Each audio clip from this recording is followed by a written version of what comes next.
Hello everyone, कैसे हो आप सब लोग। आई होप कि आप सभी बहुत ही अच्छे होंगे। जी हाँ, मुझे पता है मैंने बहुत ज़्यादा लेट लगा दी है, बट फाइनली हम लोग यहाँ पर हाजिर हैं अपने फार्माकोलॉजी 3B फार्मा 6 सेमेस्टर की फर्स्ट वीडियो के साथ, जिसमें हम लोग यहाँ पे अपने यूनिट 1 के पार्ट 1 को कंप्लीट कवर करने वाले हैं। अब देखिए, इसके बारे में अभी हम लोग यहाँ पे बात करेंगे, बट उससे पहले हम लोग यहाँ पे कुछ चीज़ें डिस्कस कर लेते हैं। जैसे कि देखिए, यहाँ पर सबसे पहली बात यह है कि जो नोट्स है, ठीक है, तो ये आपके एक दूसरे सर प्रिपेयर कर रहे हैं, बट डेफिनेटली वो मेरी गाइडेंस में ही कर रहे हैं। तो यहाँ पर ऐसा नहीं, कंटेंट मेरा ही रहता है, बाकी बस राइटिंग उनकी रहती है। तो राइटिंग आपको पता है मेरे जैसी है, तो कोई प्रॉब्लम वाली बात नहीं है। और बाकी देखिए, इसकी जो नोट्स है, तो फार्माकोलॉजी देखिए ऑलमोस्ट आपकी कंप्लीट हो चुकी है। हम लोग, जैसा कि मैंने डिस्कस किया था इंट्रो वीडियो में, कि हम लोग यहाँ पे सब सब्जेक्ट वाइज करेंगे, ठीक है। एक सब्जेक्ट पूरा कंप्लीट कर देंगे, फिर नेक्स्ट सब्जेक्ट पे जंप करेंगे। तो देखिए, फार्माकोलॉजी मोस्ट प्रोबेबली हो सकता है कि आपकी इस मंथ के एंड तक कंप्लीट हो जाएगी, ठीक है। मार्च एंड तक आपकी फार्माकोलॉजी की 5 यूनिट कवर हो जाएंगी। और जैसे यहाँ पे 5 यूनिट कवर हो जाएंगी, तो उसकी जो नोट्स है वो आप लोग को ऐप पर जो है सब्जेक्ट वाइज देखने को मिल जाएंगी, ठीक है। इस तरीके से एक सेक्शन फार्माकोलॉजी नोट्स का आप लोग को देखने को मिल जाएगी। देखिए, थोड़ा सा पता है आपको कि दूसरे सर काम कर रहे हैं, तो मुझे उनको भी पे करना है, तो थोड़ा सा आप लोग इसमें सपोर्ट करिएगा।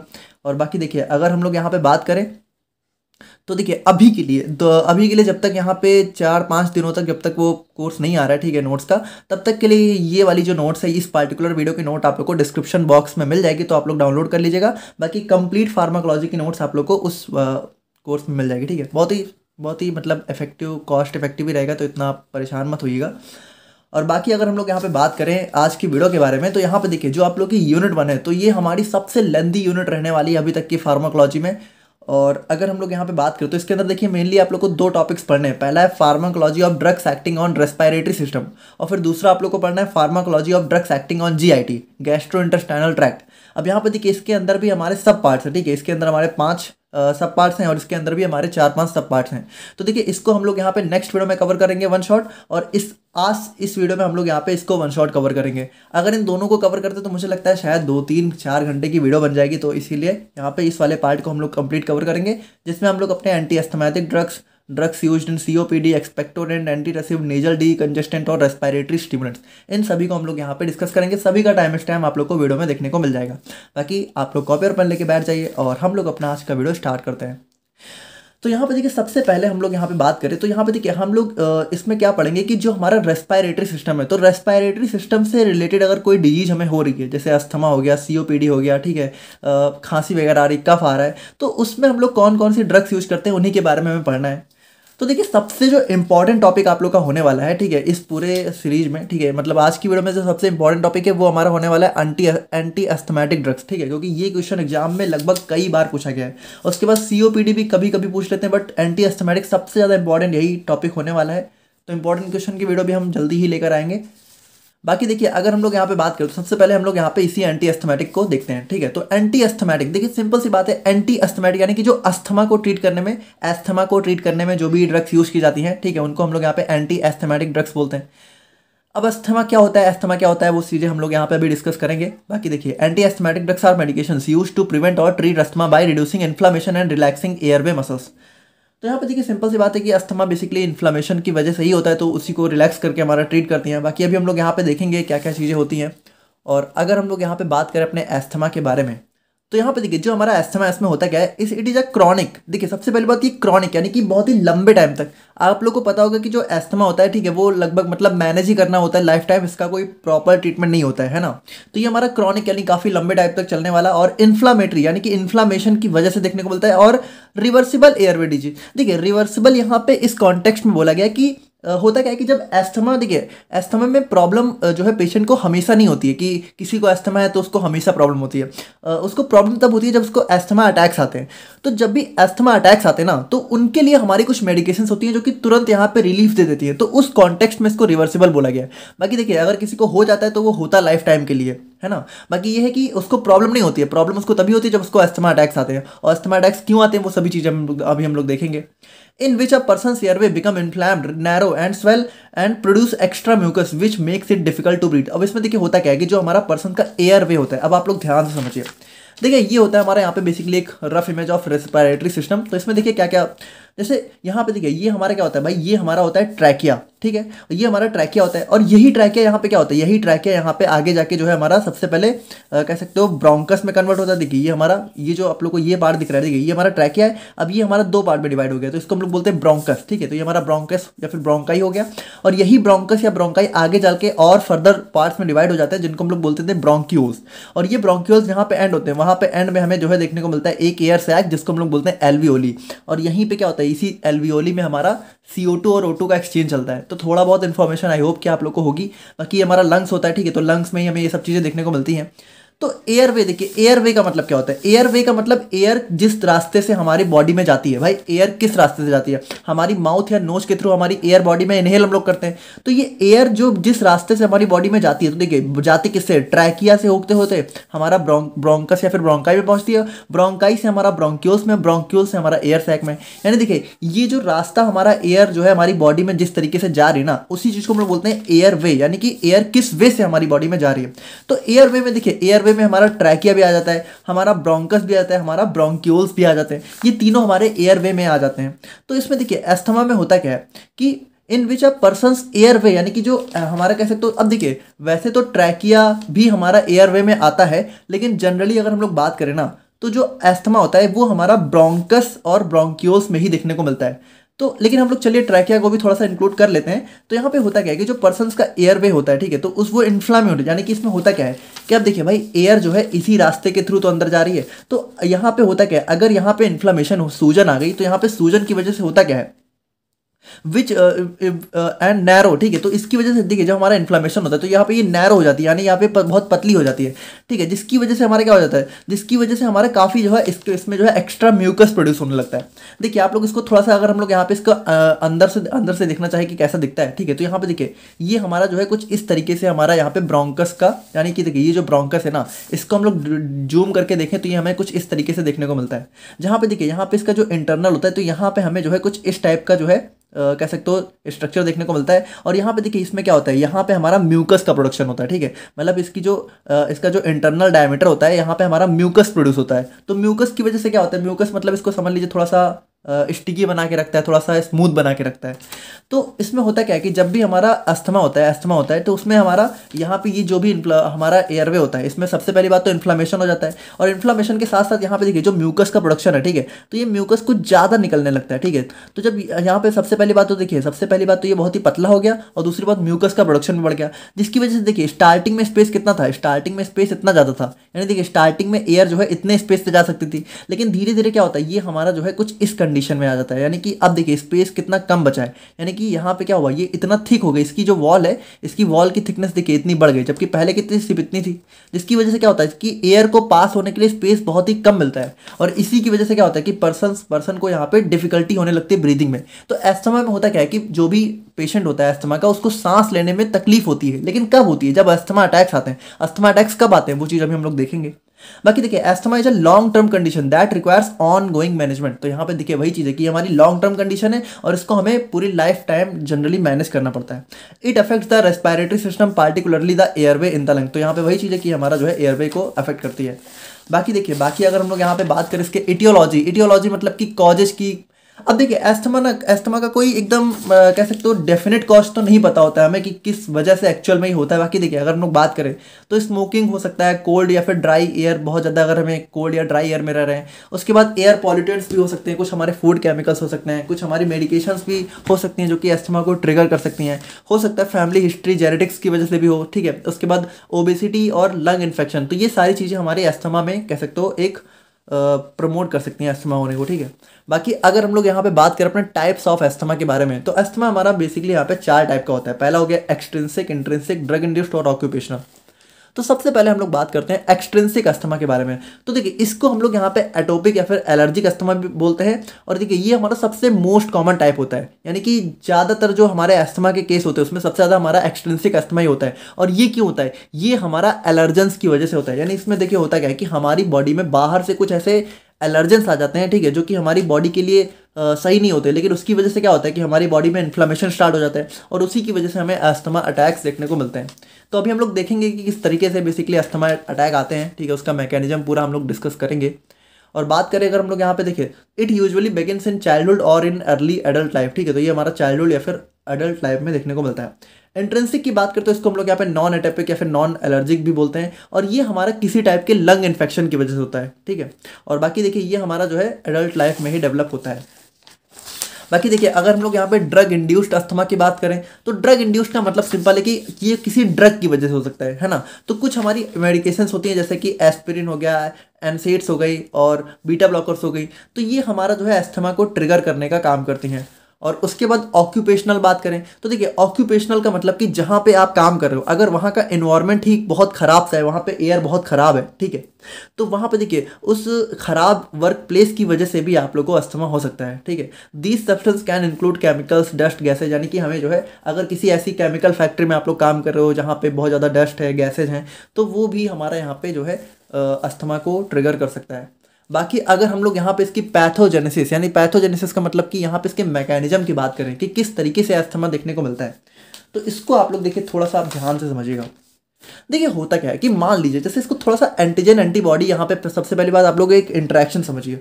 देखिए होता क्या है कि एक हमारा होता है एंटीजन। एंटीजन का मतलब होता है कोई ऐसी चीज़ जो कि हमारी बॉडी के लिए जो है एक मतलब कह सकते हो फॉरेन सब्सटेंस की तरह एक्ट करे, यानी कि हमारी बॉडी के लिए जो है अच्छी, मतलब हमारा बॉडी ना इसको ऐसे देखता है कि ये हमारी बॉडी के लिए सही नहीं है, ठीक है। तो हमारी बॉडी इसको क्या हो, इस एंटीजन को हमारी बॉडी जो है कह सकते हो किल करना चाहती है, या फिर हमारी बॉडी इसको जो है कह सकते हो हमारी बॉडी इसको मतलब डेफिनेटली मतलब किल ही करना चाहती है। तो अब यहाँ पे देखिए जब हमारी बॉडी में कोई ऐसी चीज़ एंटीजन वगैरह आती है, ठीक है, कोई भी फॉरेन सब्सटेंस हमारी बॉडी में एंटर होता है, तो हमारी बॉडी का जो प्रोटेक्टिव रिस्पॉन्स है वो काम करने लग जाता है, यानी हमारी बॉडी का इम्यून सिस्टम काम करने लग जाता है। अब इम्यून सिस्टम में हमारा क्या इन्वॉल्व होता है, हमारी WBCs इन्वॉल्व होती हैं, और WBCs में भी हम लोग बात करें तो जो हमारी माइक्रोफेज होती हैं, ठीक है, जो हमारी माइक्रोफेजेस होती हैं, तो वो करते क्या है कि जब पहली बार, यानी मान लीजिए पहली बार जब कोई एंटीजन हमारी बॉडी में आता है, तो ये जो माइक्रोफेज होती है ना, ये क्या करती है, इसको इनगल्फ कर लेती है, निगल लेती है, और निगलने के बाद क्या होता है, इसको किल कर देती हैं। यानी कि पहले तो इनको इनगल्फ करेंगे, उसके बाद इसको यहाँ पे किल कर देती हैं। और किल करने के बाद देखिए क्या होता है भाई, देखिए पहली बार एंटीजन आया तो माइक्रोफेज ने इसको पहचाना और इसको किल कर दिया, और पहचानने के बाद इसने क्या किया, इसने हमारा मैसेज भेजा किसको, हमारी टी हेल्पर सेल्स को, यानी हमारी बॉडी में जो टी सेल्स होती हैं, टी लिम्फोसाइट्स होती हैं, उनको इसने मैसेज भेजा। और मैसेज क्या भेजा, मैसेज ये भेजा कि देखिए ये हमारा एक टाइप का एलर्जन है, ठीक है, एंटीजन है, और ये हमारी बॉडी में आ चुका है, अब तुम इसके प्रति एंटीबॉडी डेवलप करो, है ना। देखिए आप लोग को थोड़ा बहुत पता होना चाहिए कि जैसे हमारी बॉडी में कोई एलर्जन आता है तो हमारी बॉडी उसके प्रति एंटीबॉडी डेवलप कर लेती है, तो हमारी बॉडी में जब वो दोबारा आता है तो हमारी एंटीबॉडी उसको तुरंत ही किल कर देती है। तो यहाँ पे देखिए इस माइक्रोफेज ने क्या किया कि इस एंटीजन के प्रति हमारी एंटीबॉडी डेवलप करने के लिए टी हेल्पर सेल को मैसेज भेजा। अब इस टी हेल्पर सेल ने क्या किया, इस टी हेल्पर सेल ने कुछ हमारे साइटोकाइंस रिलीज किए।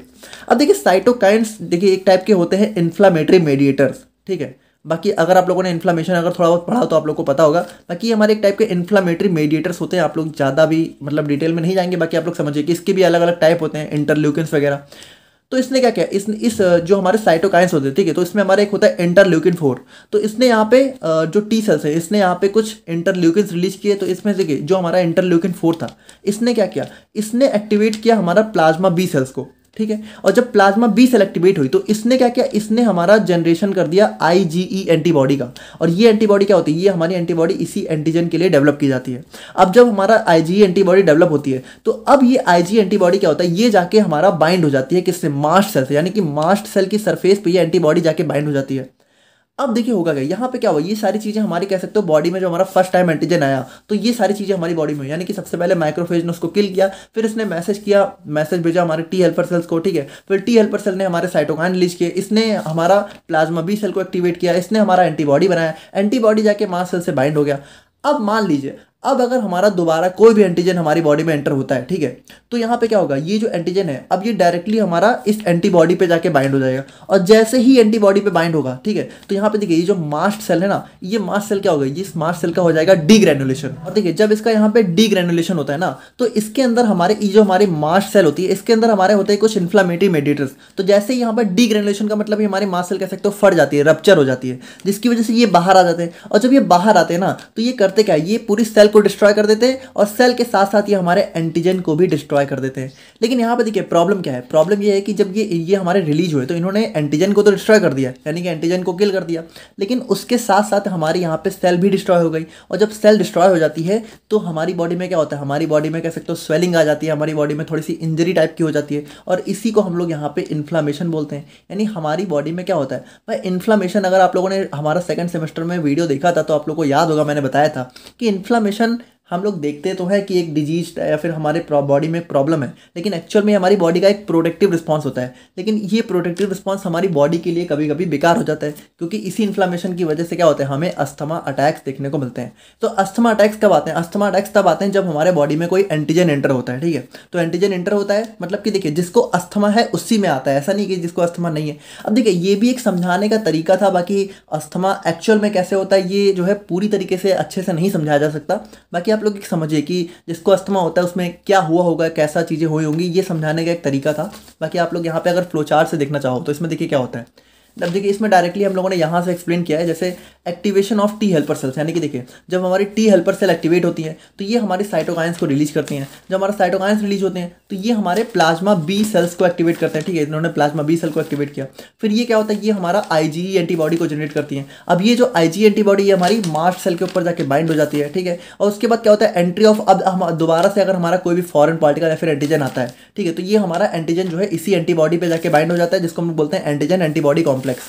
और जब ये हमारा बनता है तो इसकी वजह से क्या होता है, देखिए हमारा डीग्रेनुलेशन या फिर बर्स्टिंग ऑफ मास्ट सेल, यानी कि मास्ट सेल हमारी डीग्रेनुलेट हो जाती है। फिर डीग्रेनुलेशन का मतलब आप लोग समझ रहे हो कि इसके अंदर जो भी ग्रेन्यूल्स है वो बाहर आ जाते हैं, है ना। और देखिए जब ये ग्रेन्यूल्स क्या क्या होते हैं, इनके अंदर हमारे जो है हिस्टामिन, ल्यूकोट्राइन, प्रोस्टाग्लैंडिन, ये सारे हमारे इन्फ्लामेटरी मेडिएटर्स होते हैं। ठीक है, तो इन्हीं का रिलीज होता है और इनकी रिलीज की वजह से क्या होता है, हमारा इन्फ्लामेशन होता है। और जब हमारा इन्फ्लामेशन होता है तो इसकी वजह से क्या होता है, जो हमारे ब्रोंकस है, ठीक है, मतलब ये हमारे कॉन्स्ट्रिक्ट हो जाते हैं। ठीक है, तो हमें ब्रोंको कॉन्स्ट्रिक्शन, मतलब सॉरी यहाँ पे कॉन्स्ट्रिक्शन होगा, डायलेशन हो गया, ब्रोंको कॉन्स्ट्रिक्शन, यानी कि ब्रोंकस हमारे यहाँ पे काफ़ी नैरो हो जाते हैं। और यहाँ पे म्यूकस का हाइपर सिक्रेशन, यानी कि देखिए म्यूकस का सिक्रेशन भी बढ़ जाता है, जिसकी वजह से क्या होता है, मतलब देखिए इन सभी चीज़ों की वजह से ये जो हमारा पाथवे ये इतना पतला हो जाता है कि यहाँ से एयर अच्छे से जा ही नहीं पाती है। भाई देखिए एयर किससे जा रही है, एयर हमारा इसी कह सकते हो हॉलो पाइप, मतलब कि हॉलो पाइप लाइक स्ट्रक्चर से होकर तो जा रही है, जो कि हमारे ब्रोंकस होते हैं और ट्रैकिया होता है। तो देखिए जब इनके बीच में स्पेस ही नहीं बचेगा, मतलब मान लीजिए जैसे ये आप लोगों को दिख रहा है, ये अभी इतना चौड़ा है, अगर ये इतना पतला सा हो जाए, ठीक है, इतना पतला सा हो जाए तो यहाँ पे एयर अच्छे से जा ही नहीं पाएगी। जब नहीं जा पाएगी तो क्या होगा,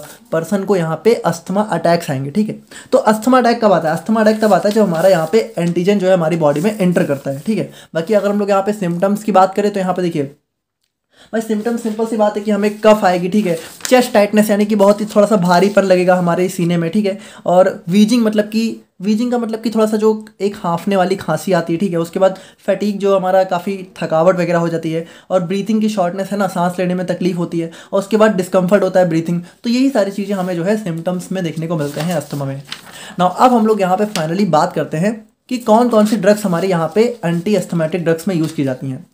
तो इसके देखिए इसके बहुत सारे अलग अलग क्लास है। जैसे सबसे पहला क्लास आ गया ब्रोंकोडायलेटर्स। अब इसके अंदर भी हमारे 3 सब टाइप आ गए, बीटा 2 सिम्पैथोमाइमेटिक्स। ठीक है, अब इसके अंदर भी हमारे कुछ ड्रग्स हैं, सॉल्ब्यूटामॉल, टर्ब्यूटालाइन, ठीक है, बैम्ब्यूटेरॉल। और उसके बाद हमारा मिथाइल जैंथिन आ गया, तो इसके अंदर भी हमारी ये सारी ड्रग्स हो जाती हैं। उसके बाद एंटीकोलिनर्जिक्स, तो इसके अंदर हमारी ये सारी ड्रग्स हो गई ना। सेकंड हमारा आता है ल्यूकोट्राइन एंटागोनिस्ट। ठीक है, तो इसके अंदर भी हमारी कुछ ड्रग्स आ गई। फिर हमारा mast cell stabilizers, and after that हमारा आ जाता है कॉर्टिकोस्टेरॉइड्स, एंड देन हमारा आ जाता है एंटी आईजीई एंटीबॉडी। ठीक है, तो ये सारे हमारे जो है ड्रग्स होती हैं जिनको हम लोग यहाँ पे अस्थमा के ट्रीटमेंट में कह सकते हो, उसके मैनेजमेंट में हम लोग यहाँ पे यूज़ करते हैं। बाकी अब हम लोग यहाँ पे एक एक करके इन सबको देखते हैं। जैसे सबसे पहले बात करते हैं अपने ब्रोंकोडायलेटर्स के बारे में। तो देखिए अगर हम लोग यहाँ पे नाम से ही समझना चाहें तो ब्रोंकोडायलेटर्स, यानी कि ये हमारी वो मेडिकेशंस होंगी जो कि इस ब्रोंकस को दोबारा से, देखिए भाई अस्थमा में हो क्या रहा है, जो हमारा ब्रोंकस है वो कॉन्स्ट्रिक्ट हो जा रहा है, तो इसको दोबारा से डायलेट अगर कोई दवा कर दे तो हमारा काम बन जाएगा। तो ये हमारी वही दवाएं होती है जो कि ब्रोंकस को डायलेट करने का काम करती हैं। Bronchodilators are medication that relax and open airways in the lungs, they are use to treat condition. बाकी देखिए इसका यूज हम लोग अस्थमा, सीओपीडी और भी अदर ब्रीथिंग प्रॉब्लम्स में करते हैं। और ये हमारे क्या करते हैं, they work by targeting muscles around the airways making it easier to breathe. और यहाँ पे देखिए ये क्या करते हैं, जो भी हमारा एयरवे के अराउंड में जो भी हमारी स्मूथ मसल्स होती हैं, यानी कि देखिए भाई ये बनी किससे है, ये जो हमारा ब्रोंकस है ये बना तो स्मूथ मसल से ही है ना, इसकी लाइनिंग में हमारे स्मूथ मसल्स है, तो ये उन्हीं स्मूथ मसल्स को यहाँ पे टारगेट करके यहाँ पे अपना जो है कह सकते हो ब्रोंको को डायलेट करने का काम करती हैं। एग्जाम्पल की बात करें तो हमारा सॉल्ब्यूटामॉल, सॉल्मेटेरॉल, ठीक है, ये सारी ड्रग्स हो गई, तो आप लोग देख लीजिएगा। बाकी अगर हम लोग यहाँ पे बात करें ना, तो इसके अंदर भी देखिए भाई डिफरेंट डिफरेंट टाइप्स होते हैं। तो सबसे पहले बात करते हैं बीटा 2 सिम्पैथोमाइमेटिक्स के बारे में। तो देखिए बीटा 2 सिम्पैथोमाइमेटिक्स की बात करें तो यहाँ पे देखिए जैसे इसका नाम से बीटा 2 सिम्पैथो यानी कि जो हमारा बीटा 2 रिसेप्टर है, ठीक है, उसको मिमिक करने वाली जो ड्रग होती हैं। तो यहाँ पे देखिए ये बेसिकली करते क्या है, they activate beta 2 adrenergic receptors on airway smooth muscles. देखिए थोड़ा सा समझिएगा कि जैसे यहाँ पे मान लीजिए ये जो हमारा ब्रोंकस है, ठीक है, तो इस ब्रोंकस के ये जो हमारी स्मूथ मसल्स है तो यहाँ पे हमारे प्रेजेंट होते हैं बीटा 2 रिसेप्टर।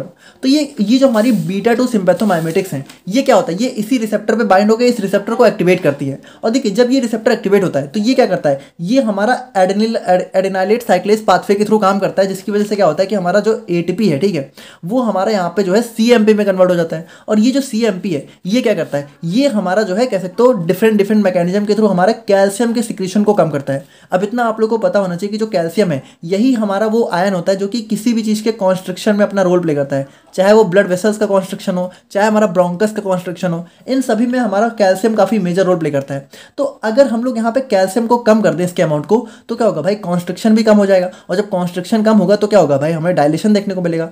भाई कॉन्स्ट्रक्शन जब कम होगा तो उसका अपोजिट हमारा डायलेशन हो जाएगा। तो इसी तरीके से हमारे यहाँ पे ये ड्रग्स काम करती हैं। यानी देखिए they activate beta 2 adrenergic receptors on airway smooth muscles. Activation of these receptor stimulate adenylate cyclase raising CMP levels in smooth muscles. तो इसकी वजह से क्या होता है, सीएमपी लेवल बढ़ता है। Lower calcium level relax the airway smooth muscles, जिसकी वजह से कैल्शियम लेवल कम होता है, जिसकी वजह से एयरवे स्मूथ मसल्स रिलैक्स हो जाती हैं। स्मूथ मसल रिलैक्सेशन जो है वाइडेंस, ठीक है, widens the Airways improving air flow and breathing. और देखिए जब हमारी स्मूथ मसल्स रिलैक्स हो जाती है तो हमारा एयरवे क्या होता है, दोबारा से वाइड हो जाता है, ठीक है, चौड़ा हो जाता है, जिसकी वजह से हमारी ब्रीथिंग यहाँ पे इंप्रूव हो जाती है। बाकी देखिए अगर हम लोग यहाँ पे बीटा 2 सिम्पैथोमाइमेटिक्स के फार्माकोकाइनेटिक्स की बात करें तो एब्जॉर्प्शन देखिए जो हमारी बीटा 2 सिम्पैथोमाइमेटिक्स है तो इनको हम लोग यहाँ पे इनहेलेशन, देखिए अस्थमा में ज़्यादातर दवाएं हम लोग यहाँ पे इनहेल्ड फॉर्म में ही लेते हैं, ठीक है। तो इसका यूज हम लोग जो है इनहेलेशन या फिर ओरल या फिर इंजेक्शन रूट, इंजेक्टेबल रूट से भी कर सकते हैं। डिस्ट्रीब्यूशन की बात करें तो हमारे यहाँ पे देखिए भाई ये हमारा थोड़ा सा मतलब इनका अच्छा खासा डिस्ट्रीब्यूशन बॉडी में देखने को मिलता है। और मेनली यहाँ पे जहाँ पे काम होता है लंग्स में वहाँ तो देखने को मिलता है, but with limited distribution to the brain due to their large molecule size. लेकिन अगर हम लोग यहाँ पे बात करें तो चूंकि आपको पता है कि ब्रेन तक पहुँचने के लिए कोई सी भी दवा को BBB को क्रॉस करना होता है तो इनका साइज काफ़ी बड़ा होता है, तो ज़्यादा ब्रेन पे इफेक्ट देखने को नहीं मिलता, जो कि अच्छी बात है हमारे लिए। और अगर हम लोग यहाँ पे मेटाबॉलिज्म की बात करें तो ये हमारी प्राइमरी जो है लीवर के थ्रू मेटाबोलाइज हो जाती हैं। और कौन कौन से हमारी रिएक्शन यूज होती है तो कॉन्जुगेशन या फिर ऑक्सीडेशन के थ्रू हमारा काम होता है, ठीक है। और एक्सक्रीशन की बात करें तो हमारे यहाँ पे मेनली जो है यूरिन से एक्सक्रीट कर दिए जाते हैं।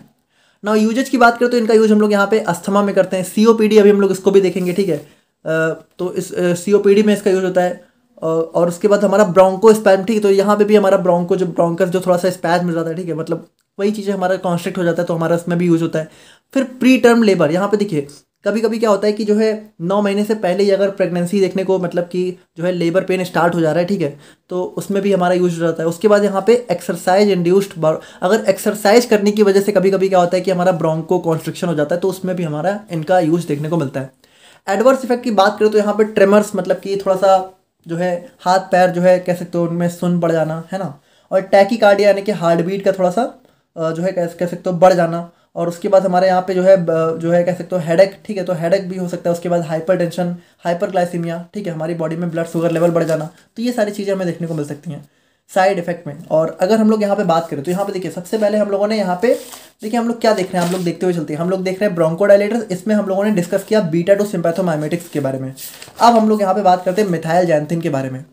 तो अब ये देखिए मिथाइल जैंथिन कैसे काम करते हैं, they inhibit phosphodiesterase enzyme increasing the cyclic AMP levels. देखिए ध्यान से समझिएगा, देखिए जब बीटा 2 रिसेप्टर यहाँ पे एक्टिवेट होता है तो ये एडेनाइलेट साइक्लेज के थ्रू ATP को CMP में कन्वर्ट करता है। अब देखिए ये जो CMP है भाई यही तो जाके हमारा कैल्शियम लेवल को कम कर रहा है। लेकिन यहाँ पे देखिए होता क्या है, ये CMP ऐसा तो है नहीं कि कंटिन्यू काम किया करता है भाई, कुछ टाइम बाद इसका भी कह सकते हो मेटाबॉलिज्म वगैरह हो जाता है। तो यहाँ पे CMP क्या होता है, CMP हमारा यहाँ पे AMP में कन्वर्ट हो जाता है। लेकिन CMP को AMP में, और देखिए अगर CMP AMP में कन्वर्ट हो गया तो इसका काम बंद हो जाएगा। यानी कि CMP अगर AMP में कन्वर्ट हुआ तो यहाँ पे ये कैल्शियम को जो है रिड्यूस करना कम कर देगा। यानी कि फिर यहाँ पे हमें दोबारा से कॉन्स्ट्रक्शन देखने को मिलेगी, क्योंकि देखिए इस कैल्शियम को कम कौन कर रहा है, ये CMP। तो यहाँ पे देखिए मेन चीज़ क्या है कि CMP AMP में कन्वर्ट कब होता है, तो यहाँ पे एक एंजाइम होता है फॉस्फोडाइस्ट्रेस 5, ठीक है। तो इसी की हेल्प से हमारा यहाँ पे ये एंजाइम जो है CMP को AMP में कन्वर्ट करता है। तो अगर हम लोग इस एंजाइम को ही ब्लॉक कर दे तो क्या होगा भाई, CAMP जो है MP में कन्वर्ट ही नहीं होगा और हमें इसका कंटिन्यू एक्शन देखने को मिलता रहेगा। तो ये जो मिथाइल जैंथिन होती है ना, ये हमारे इसी फॉस्फोडाइस्ट्रेस एंजाइम को ब्लॉक करती हैं, जिसकी वजह से हमारा CAMP का लेवल यहाँ पे कंटिन्यू इंक्रीज रहता है। Elevated CAMP level relax airway smooth muscles leading to bronchodilation, और इसकी वजह से हमें ब्रोंकोडाइलेशन जो है देखने को मिल जाता है, ठीक है। और बाकी देखिए अगर हम लोग यहाँ पे बात करें ना, तो इसके अलावा देखिए, इसके अलावा यहाँ पे जो है ये एडनोसिन रिसेप्टर को भी ब्लॉक करती हैं, जिसकी वजह से भी हमें यहाँ पे ब्रोंको कॉन्स्ट्रिक्शन जो है, क्योंकि देखिए जो हमारा एडनोसिन रिसेप्टर्स होते हैं, ठीक है, तो वो भी हमारे यहाँ पे ब्रोंको कॉन्स्ट्रिक्शन को कॉज करने का काम करते हैं। तो अगर हम लोग यहाँ पे इसको ब्लॉक कर दे तो वो भी हमारा जो है कह सकते हो ब्रोंको कॉन्स्ट्रिक्शन को प्रिवेंट करता है। उसके बाद देखिए they enhance diaphragm contraction improving breathing efficiency. और इसके अलावा देखिए जो हमारा डायफ्राम होता है, ठीक है, तो डायफ्राम देखिए, डायफ्राम हमारे यहाँ पे लंग्स के नीचे हमारी मसल्स होती हैं, ठीक है, तो डायफ्राम भी क्या भाई, डायफ्राम ही हमें जो है जब हम लोग सांस लेते हैं, ठीक है, तो ये डायफ्राम ही ऊपर जाता है और जब छोड़ते हैं, ठीक है, तो हमारा डायफ्राम नीचे आता है। तो ये डायफ्राम ही हमारा कह सकते हो सांस लेने में हमारी बहुत हेल्प करता है। तो ये हमारा डायफ्राम के कॉन्ट्रैक्शन में भी जो है रोल प्ले करता है। उसके बाद देखिए मिथाइल जैंथिन हमारे यहाँ पे इन्फ्लामेशन को भी रिड्यूस कर सकती हैं, जिसकी वजह से हमें यहाँ पे एक सिम्टमिक रिलीफ देखने को मिल सकता है। तो कुछ इस तरीके से हमारे यहाँ पे मिथाइल जैंथिन्स काम करती हैं। बाकी अगर हम लोग यहाँ पे बात करें फार्माकोकाइनेटिक्स के बारे में, तो एब्जॉर्प्शन ये हमारी ओरली वेल एब्जॉर्ब हो जाती हैं। और इसके अलावा यहाँ पे देखिए GI ट्रैक्ट से भी हमारे ये 20 से 30 मिनट में जो है एब्जॉर्ब हो जाती है। डिस्ट्रीब्यूशन की बात करते हैं, हमारा बॉडी में वाइडली डिस्ट्रीब्यूटेड देखने को मिलती है, ठीक है, और CNS में भी इनका अच्छा खासा डिस्ट्रीब्यूशन देखने को मिल जाता है। प्रोटीन बाइंडिंग मॉडरेट देखने को मिलती है। मेटाबॉलिज्म की बात करते हैं, हमारे जो है CYP1A2 एंजाइम के थ्रू मेटाबोलाइज हो जाते हैं। और एक्सक्रीशन की बात करते हैं, यूरिन से एक्सक्रीट हो जाते हैं, ठीक है। थेराप्यूटिक यूजेस की बात करते हैं, इनका यूज हम लोग यहाँ पे अस्थमा, COPD, ब्रोंकोस्पैज्म और एपनिया, ठीक है। तो एपनिया में देखिए होता क्या है कि प्री मैच्योर इन्फेंट्स में कभी कभी यहाँ पे ब्रीथिंग में प्रॉब्लम होने लगती है, तो उसमें भी हम लोग यहाँ पे इसका यूज कर सकते हैं। एडवर्स इफेक्ट की बात करें तो यहाँ पे देखिए एडवर्स इफेक्ट में हमारा जो है इंसोम्निया यानी कि नींद ना आना, ठीक है, नोजिया यानी कि थोड़ा सा जी मिचलाना, और हेडेक हो सकता है, ठीक है। एरिथमिया यानी कि जो है हार्ट बीट या हार्ट की रिदम में भी थोड़ा सा प्रॉब्लम हो सकती है। और हाइपोटेंशन, ठीक है, हमारा जो है ब्लड प्रेशर जो है थोड़ा सा कम हो सकता है। तो ये सारे इसके जो है साइड इफेक्ट हो जाते हैं। और अब हम लोग यहाँ पे बात करते हैं, देखिए अभी हम लोगों ने क्या देखा, अभी हम लोगों ने देखा अपना ब्रोंको डायलेटर्स, ठीक है। तो ब्रोंको डायलेटर्स में अगर आप लोगों को याद हो तो हमारे 3 टाइप थे, बीटा-2 सिम्पैथोमाइमेटिक्स, मिथाइल जैंथिन, और एक और भी हमारा एंटीकोलिनर्जिक। तो अभी इसको हम लोग यहाँ पे अलग से देख लेंगे। बाकी अब हम लोग बात करें ल्यूकोट्राइन एंटागोनिस्ट के बारे में, ठीक है। तो यहाँ पे देखिए अगर हम लोग बात करें ल्यूकोट्राइन एंटागोनिस्ट के बारे में, तो देखिए ये जो हमारा ल्यूकोट्राइन है, तो ल्यूकोट्राइन क्या होता है भाई, ल्यूकोट्राइन हमारा जो है देखिए जब ये मास्ट सेल हमारी बर्स्ट होती है ना, तो इन्हीं से जो हमारा एक केमिकल निकलता है, तो एक हमारा होता है ल्यूकोट्राइन, ठीक है। तो ये ल्यूकोट्राइन भी हमारा कह सकते हो इन्फ्लामेशन में अपना रोल प्ले करता है, यानी इस ल्यूकोट्राइन की वजह से भी हमारा इन्फ्लामेशन होता है। तो अगर हम लोग इस ल्यूकोट्राइन को किसी तरीके से ब्लॉक कर दें तो भी हमारा क्या होगा, इन्फ्लामेशन कम होगा, और इन्फ्लामेशन नहीं होगा तो हमारी मसल्स यहाँ पे रिलैक्स रहेंगी, ठीक है। तो यहाँ पे देखिए leukotriene antagonist are medications that block the action of leukotriene inflammatory chemicals in the body to reduce airway inflammation and constriction. तो वही चीज़ है कि हमारा इसको ब्लॉक करके हमारा एयरवे इन्फ्लामेशन को कम करती हैं। बाकी देखिए इसका यूज हम लोग यहाँ पे अस्थमा और एलर्जिक राइनाइटिस, देखिए राइनाइटिस मतलब जब हमारी नाक में सूजन आ जाती है, ठीक है, नाक, तो उसमें भी हम लोग यहाँ पे इसका यूज करते हैं।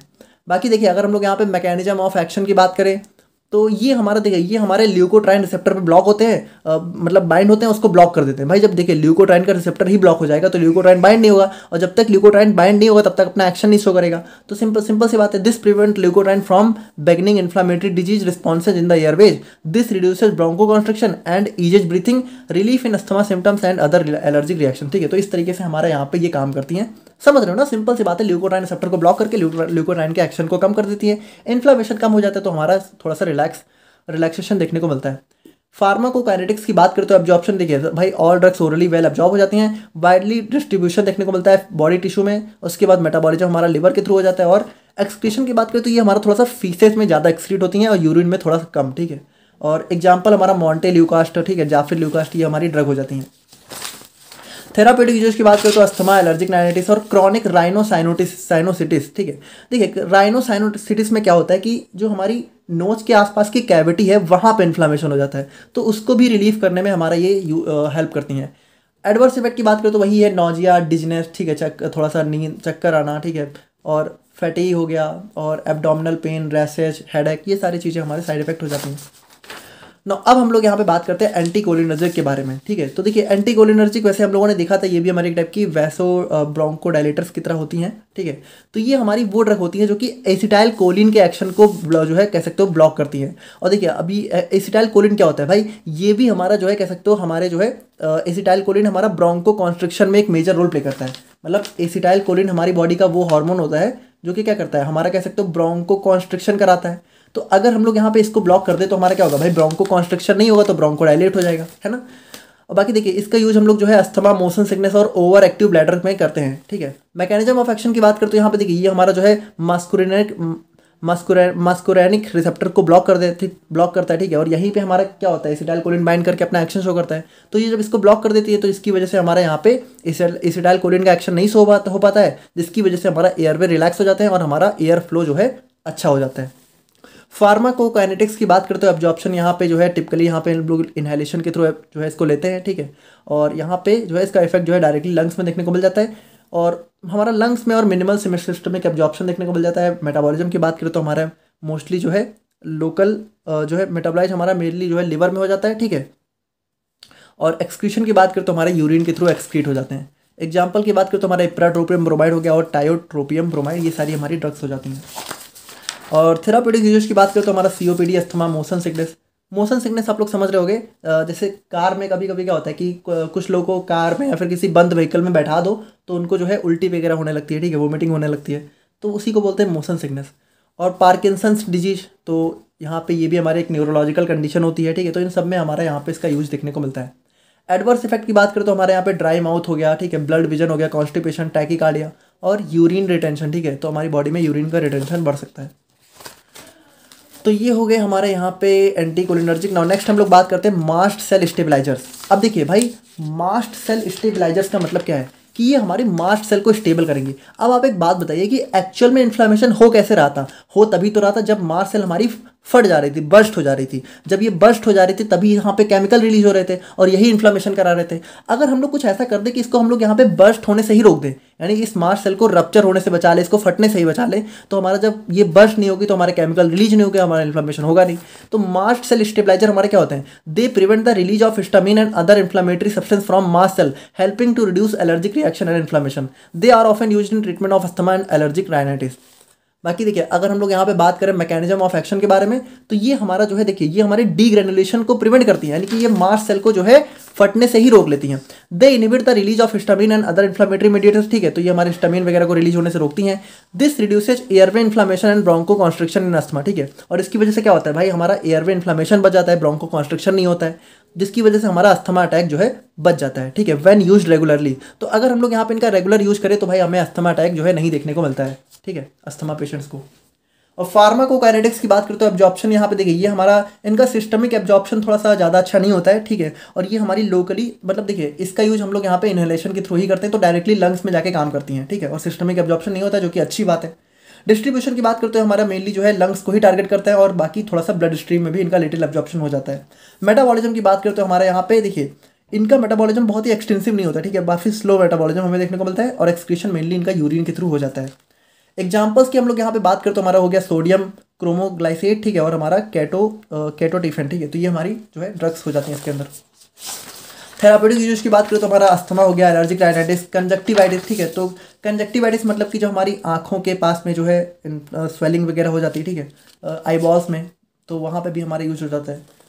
और यहाँ पे अगर हम लोग यहाँ पे बात करें, ठीक है, तो एडवर्स इफेक्ट में हमारा यहाँ पे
बाकी अगर हम लोग यहाँ पे बात करें बाकी अगर हम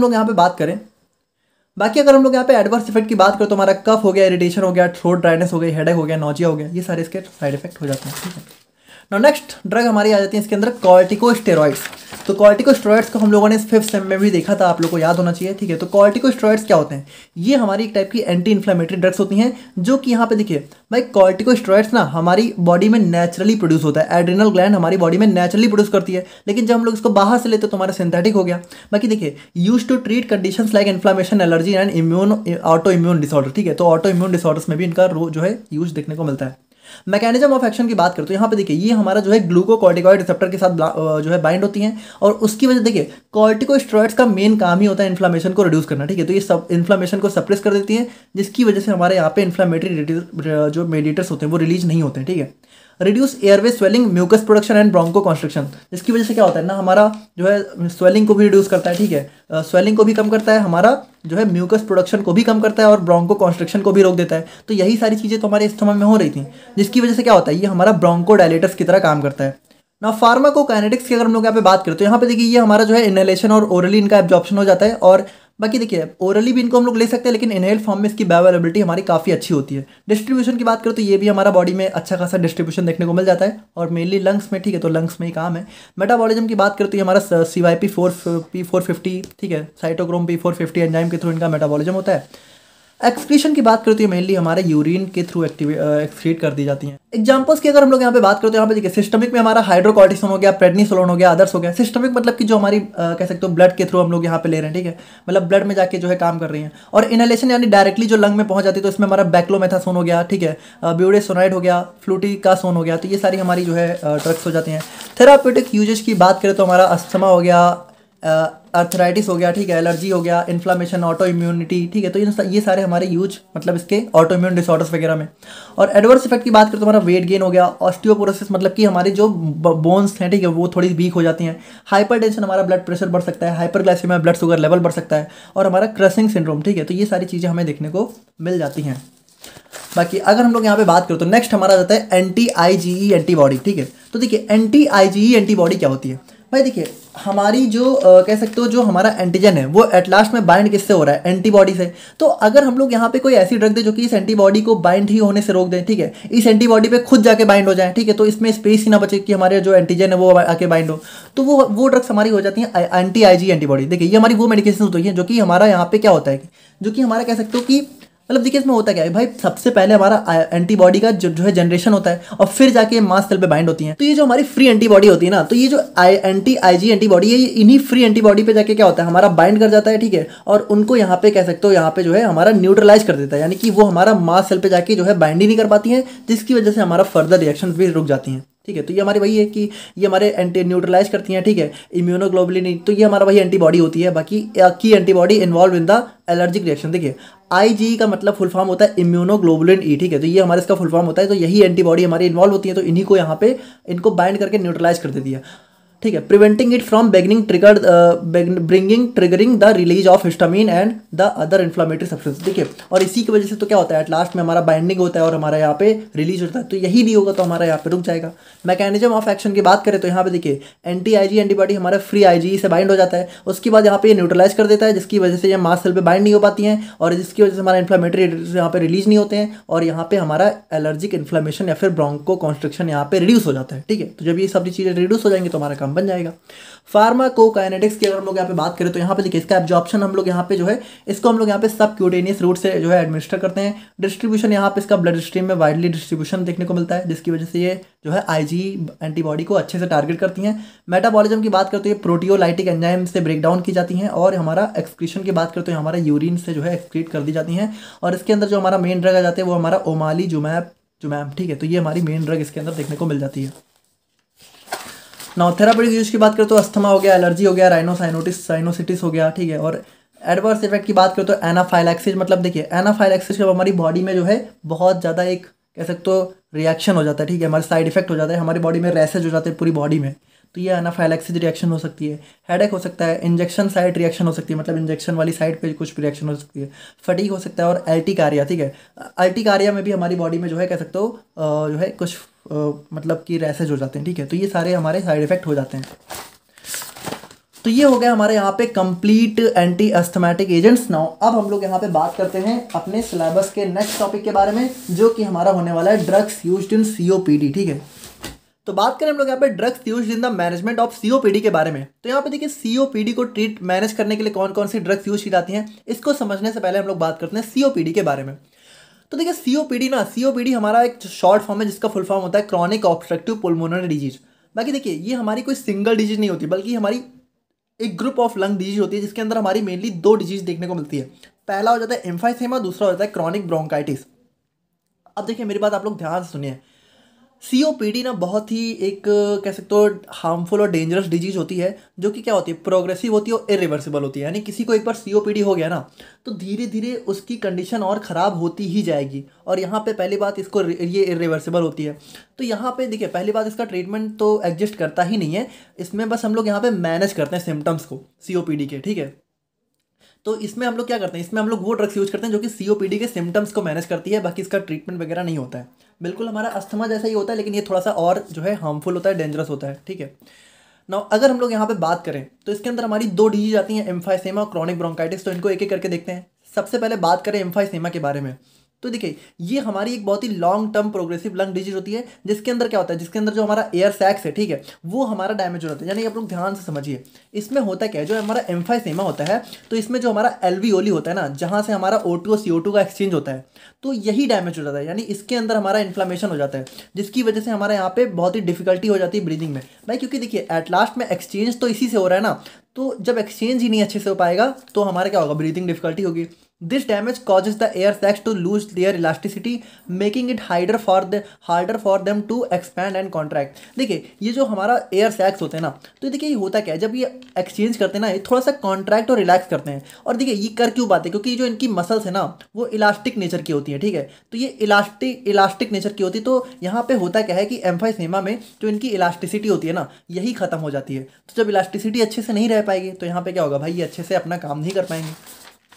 और क्रॉनिक ब्रोंकाइटिस की बात करें ना, तो यहाँ पर देखिए ये भी हमारा जो है कह सकते हो लॉन्ग टर्म इन्फ्लामेशन होता है ब्रोंकियल ट्यूब्स का। यानी इसमें देखिए इसमें क्या होता है, जो हमारे ब्रोंकियल ट्यूब्स है उसमें काफ़ी लंबे समय तक इन्फ्लामेशन हो जाता है। और हम लोगों ने देखा है कि जब ब्रोंकस में इन्फ्लामेशन होगा तो हमारा क्या होगा भाई, हमारा नैरो हो जाएगा, जिसकी वजह से हमारा ब्रीथिंग प्रॉब्लम होगी। और इसमें देखिए it is a condition defined as persistent cough, और इसमें कफ भी देखने को मिलता है विद स्पुटम। ठीक है, on most as for at least 3 month. यानी इसमें देखिए इसमें क्या होता है, हमारा कंटिन्यू खांसी आती है और स्पुटम भी आता है खांसी के साथ में। ठीक है, और cough is mainly caused by over secretion of mucus. और देखिए कफ आता क्यों है, क्योंकि जो म्यूकस है उसका ओवर सिक्रेशन होने लगता है। People with bronchitis breathe less air and oxygen into the lung. और जब देखिए जब किसी को ब्रोंकाइटिस हो जाता है तो वो यहाँ पे बहुत ही कम सांस ले पाते हैं, मतलब उनको सांस लेने में बहुत तकलीफ होने लगती है। और देखिए बहुत इंपॉर्टेंट चीज़ है कि स्मोकिंग हमारा सबसे मेजर जो है रोल प्ले करता है ब्रोंकाइटिस में। तो देखिए अगर हम लोग यहाँ पे इसके मैकेनिज्म को समझना चाहें, तो यहाँ पे देखिए जैसे मान लीजिए जो भी हमारा पेशेंट है, अगर वो पॉल्यूटेंट या फिर एलर्जन से एक्सपोज हो रहे हैं, उसकी बॉडी में पॉल्यूटेंट या फिर एलर्जन एंटर कर रहे हैं, तो अब इसकी वजह से देखिए क्या होता है भाई, देखिए जब भी हमारी बॉडी में कोई एलर्जन वगैरह आता है ना, तो जैसे ब्रोंकियल ट्यूब्स जो होती है, ठीक है, जैसे ब्रोंकस ट्यूब है, तो इसमें म्यूकस का सिक्रेशन होता है। तो इनमें क्या होता है, म्यूकस का सिक्रेशन बढ़ जाता है। भाई देखिए म्यूकस का सिक्रेशन क्यों बढ़ जाता है, क्योंकि देखिए ये जो हमारे बॉडी में एलर्जन आ रहा है ना, तो म्यूकस क्या करता है, म्यूकस कोशिश करता है कि ये अपने आप में उसको ट्रैप कर ले, अपने आप में उसको कह सकते हो पकड़ ले, ताकि वो बॉडी में अंदर ना जा पाए। ठीक है, तो वो उसको पकड़ने के चक्कर में क्या होता है, हमारी बॉडी ज़्यादा म्यूकस रिलीज करना स्टार्ट कर देती है, जिसकी वजह से म्यूकस हाइपर सिक्रेशन हो जाता है। लेकिन देखिए जब हमारी बॉडी भाई ज़रूरत से ज़्यादा म्यूकस सिक्रेट करेगी, तो ज़रूरत से ज़्यादा काम करेगी, तो जो हमारी सब म्यूकोसल ग्लैंड होती हैं, यानी कि देखिए ये जो हमारा ब्रोंकियल ट्यूब्स के अंदर हमारी सब म्यूकोसल ग्लैंड होती हैं, जो कि म्यूकस को सिक्रेट करती हैं, ये ज़्यादा काम करती हैं। और जब ये ज़्यादा काम करती है ना, तो इनमें हमारा हाइपरट्रॉफी हो जाता है या फिर हाइपरप्लेसिया हो जाता है। यानी कि देखिए जब भी कोई मसल ज़रूरत से ज़्यादा काम करती है, तो वो थोड़ी सी स्वेल हो जाती है, उसमें सूजन आ जाती है, उनका साइज थोड़ा बढ़ जाता है, जिसकी वजह से क्या हो जाता है, जो हमारा ब्रोंकियल वॉल्स हैं वो हमारी थिक होना स्टार्ट हो जाती हैं। यानी कि देखिए जब जरूरत से ज़्यादा काम करेंगी तो हमारी थोड़ा सा सूजन आ जाएगी उनके अंदर, और जब सूजन आएगी तो भाई ये हमारा इन्फ्लामेशन हो जाएगा। ठीक है, और इन्फ्लामेशन वगैरह की वजह से क्या होगा, एट लास्ट में ये हमारा काफ़ी थिन हो जाएंगे, जिसकी वजह से हमारे यहाँ पे क्या होगा, क्रॉनिक ब्रोंकाइटिस डेवलप हो जाएगा। यानी जो हमारे ब्रोंकियल ट्यूब्स हैं वो हमारे नैरो हो जाएंगे। और वहीं अगर हम लोग यहाँ पे बात करें, तो यहाँ पे देखिए इसी एलर्जन वगैरह की वजह से क्या हो सकता है भाई, जब भी हमारी बॉडी में एलर्जन वगैरह होता है, तो मान लीजिए अगर वो ब्रोंकियल ट्यूब्स में ही फंसने लग गया तो हमारा क्रॉनिक ब्रोंकाइटिस हो गया। लेकिन अगर मान लीजिए वो एलर्जन हमारा जो है बॉडी में अंदर पहुँच भी गया, तो भाई हम लोगों ने देखा कि हमारी मास्ट सेल तैयार बैठी रहती हैं। ठीक है, तो ये मास्ट सेल क्या होता है भाई, मास्ट सेल हमारा यहाँ पे जो हमारी माइक्रोफेज होती है, ठीक है, वो एंगल्फ कर लेती है, और जब एंगल्फ कर लेती है तो हमारी साइटोकाइंस को रिलीज करती है। साइटोकाइंस हमारे वही इन्फ्लामेटरी मेडिएटर्स होते हैं, ठीक है। और उसके बाद यहाँ पे देखिए जब ये रिलीज होती है तो न्यूट्रोफिल्स एक्टिवेट होते हैं, और देखिए न्यूट्रोफिल्स मतलब ये सारे हमारे एक टाइप के WBC होते हैं, ठीक है। तो न्यूट्रोफिल्स जब एक्टिवेट होता है तो ये हमारा एक एंजाइम रिलीज करता है प्रोटीएस, और यही प्रोटीएस क्या करता है, यही प्रोटीएस हमारा जो है इस जो हमारा एल्वियोली होता है, ठीक है, इसकी इलास्टिक वॉल को डैमेज करने का काम करता है, ठीक है। तो इसकी वजह से हमारा क्या होता है, एल्वियोलर वॉल डैमेज होता है और हमें एम्फाइसेमा देखने को मिल जाता है, और ये दोनों चीज़ें एट लास्ट में हमारा COPD जो है देखने को मिल जाता है इन दोनों की वजह से। बाकी देखिए अगर हम लोग यहाँ पे बात करें कि क्या क्या कॉजेज हो सकते हैं COPD में, तो यहाँ पे देखिए भाई स्मोकिंग सबसे मेजर कॉज हो गया, ठीक है। उसके बाद एयर पॉल्यूशन हो गया, ऑक्यूपेशनल डस्ट यानी कि जहाँ आप लोग काम कर रहे हो वहाँ पे डस्ट वगैरह अगर है, जेनेटिक्स भी काफ़ी रोल प्ले करते हैं, और रेस्पिरेटरी इन्फेक्शंस वगैरह भी हमें देखने को मिल सकते हैं। सिम्टम्स की अगर हम लोग यहाँ पे बात करें तो देखिए क्रॉनिक कफिंग यानी काफ़ी लंबे टाइम तक कफ देखने को मिल सकता है। वीजिंग मतलब वही थोड़ा सा एक मतलब थोड़ा सा बहुत ही अजीब तरह की खांसी आ सकती है, ठीक है। और चेस्ट टाइटनेस हो गया, शॉर्टनेस ऑफ ब्रीथ, फैटिक, ठीक है, थकावट वगैरह। ट्रीटमेंट की बात करते हैं यहाँ पे देखिए भाई ट्रीटमेंट में सबसे पहली बात तो आप लोग को सेल्फ केयर करनी ही करनी है। अगर किसी को COPD है तो स्मोकिंग तो वो कर ही नहीं सकता, बिल्कुल स्मोकिंग क्विट करनी है, रेगुलर एक्सरसाइज करनी है, डस्ट कोल्ड एयर पॉल्यूटेंट को अवॉइड करना है, ठीक है, और हाइड्रेटेड रहना है, और हेल्दी खाना खाना है, ठीक है, ईट हेल्दी। ना अगर नेक्स्ट हम लोग यहाँ पे बात करें तो नेक्स्ट हमारा ट्रीटमेंट आ जाता है ऑक्सीजन थेरेपी। तो ऑक्सीजन थेरेपी में देखिए होता क्या है कि यहाँ पे हम लोग जो है COPD के पेशेंट को एक्स्ट्रा ऑक्सीजन देते हैं ताकि वो अच्छे से ब्रीथ कर पाए। It usually give through a mask और small tubes in your nose, ठीक है, तो स्मॉल ट्यूब्स अपन मास्क के थ्रू दे सकते हैं। This extra oxygen help your body to get the oxygen needs when your lungs are not working well, यानी कि देखिए जब भाई हमारी बॉडी को ऑक्सीजन तो चाहिए ही, जब हमारे लंग्स अच्छे से काम नहीं करेंगे, क्योंकि देखिए भाई इसमें हमारा इसमें हमारा जो है एयर सैक यानी एल्वियोली ही डैमेज हो जाता है, और यही तो ऑक्सीजन हमारी बॉडी में पहुंचाता है। तो जब ये डैमेज हो गए तो बॉडी में ऑक्सीजन अच्छे से नहीं पहुंच पाएगी, तो इसीलिए हम लोग यहाँ पे एक्स्ट्रा ऑक्सीजन बॉडी को दे देते हैं। It can help you feel less tired, breathe easier and avoid other problem, ठीक है। तो ये सारे हमारे ऑक्सीजन थेरेपी हो जाती हैं। बाकी अगर हम लोग यहाँ पे मेडिकेशन ट्रीटमेंट की बात करें तो सबसे पहला आ जाता है ब्रोंकोडायलेटर्स।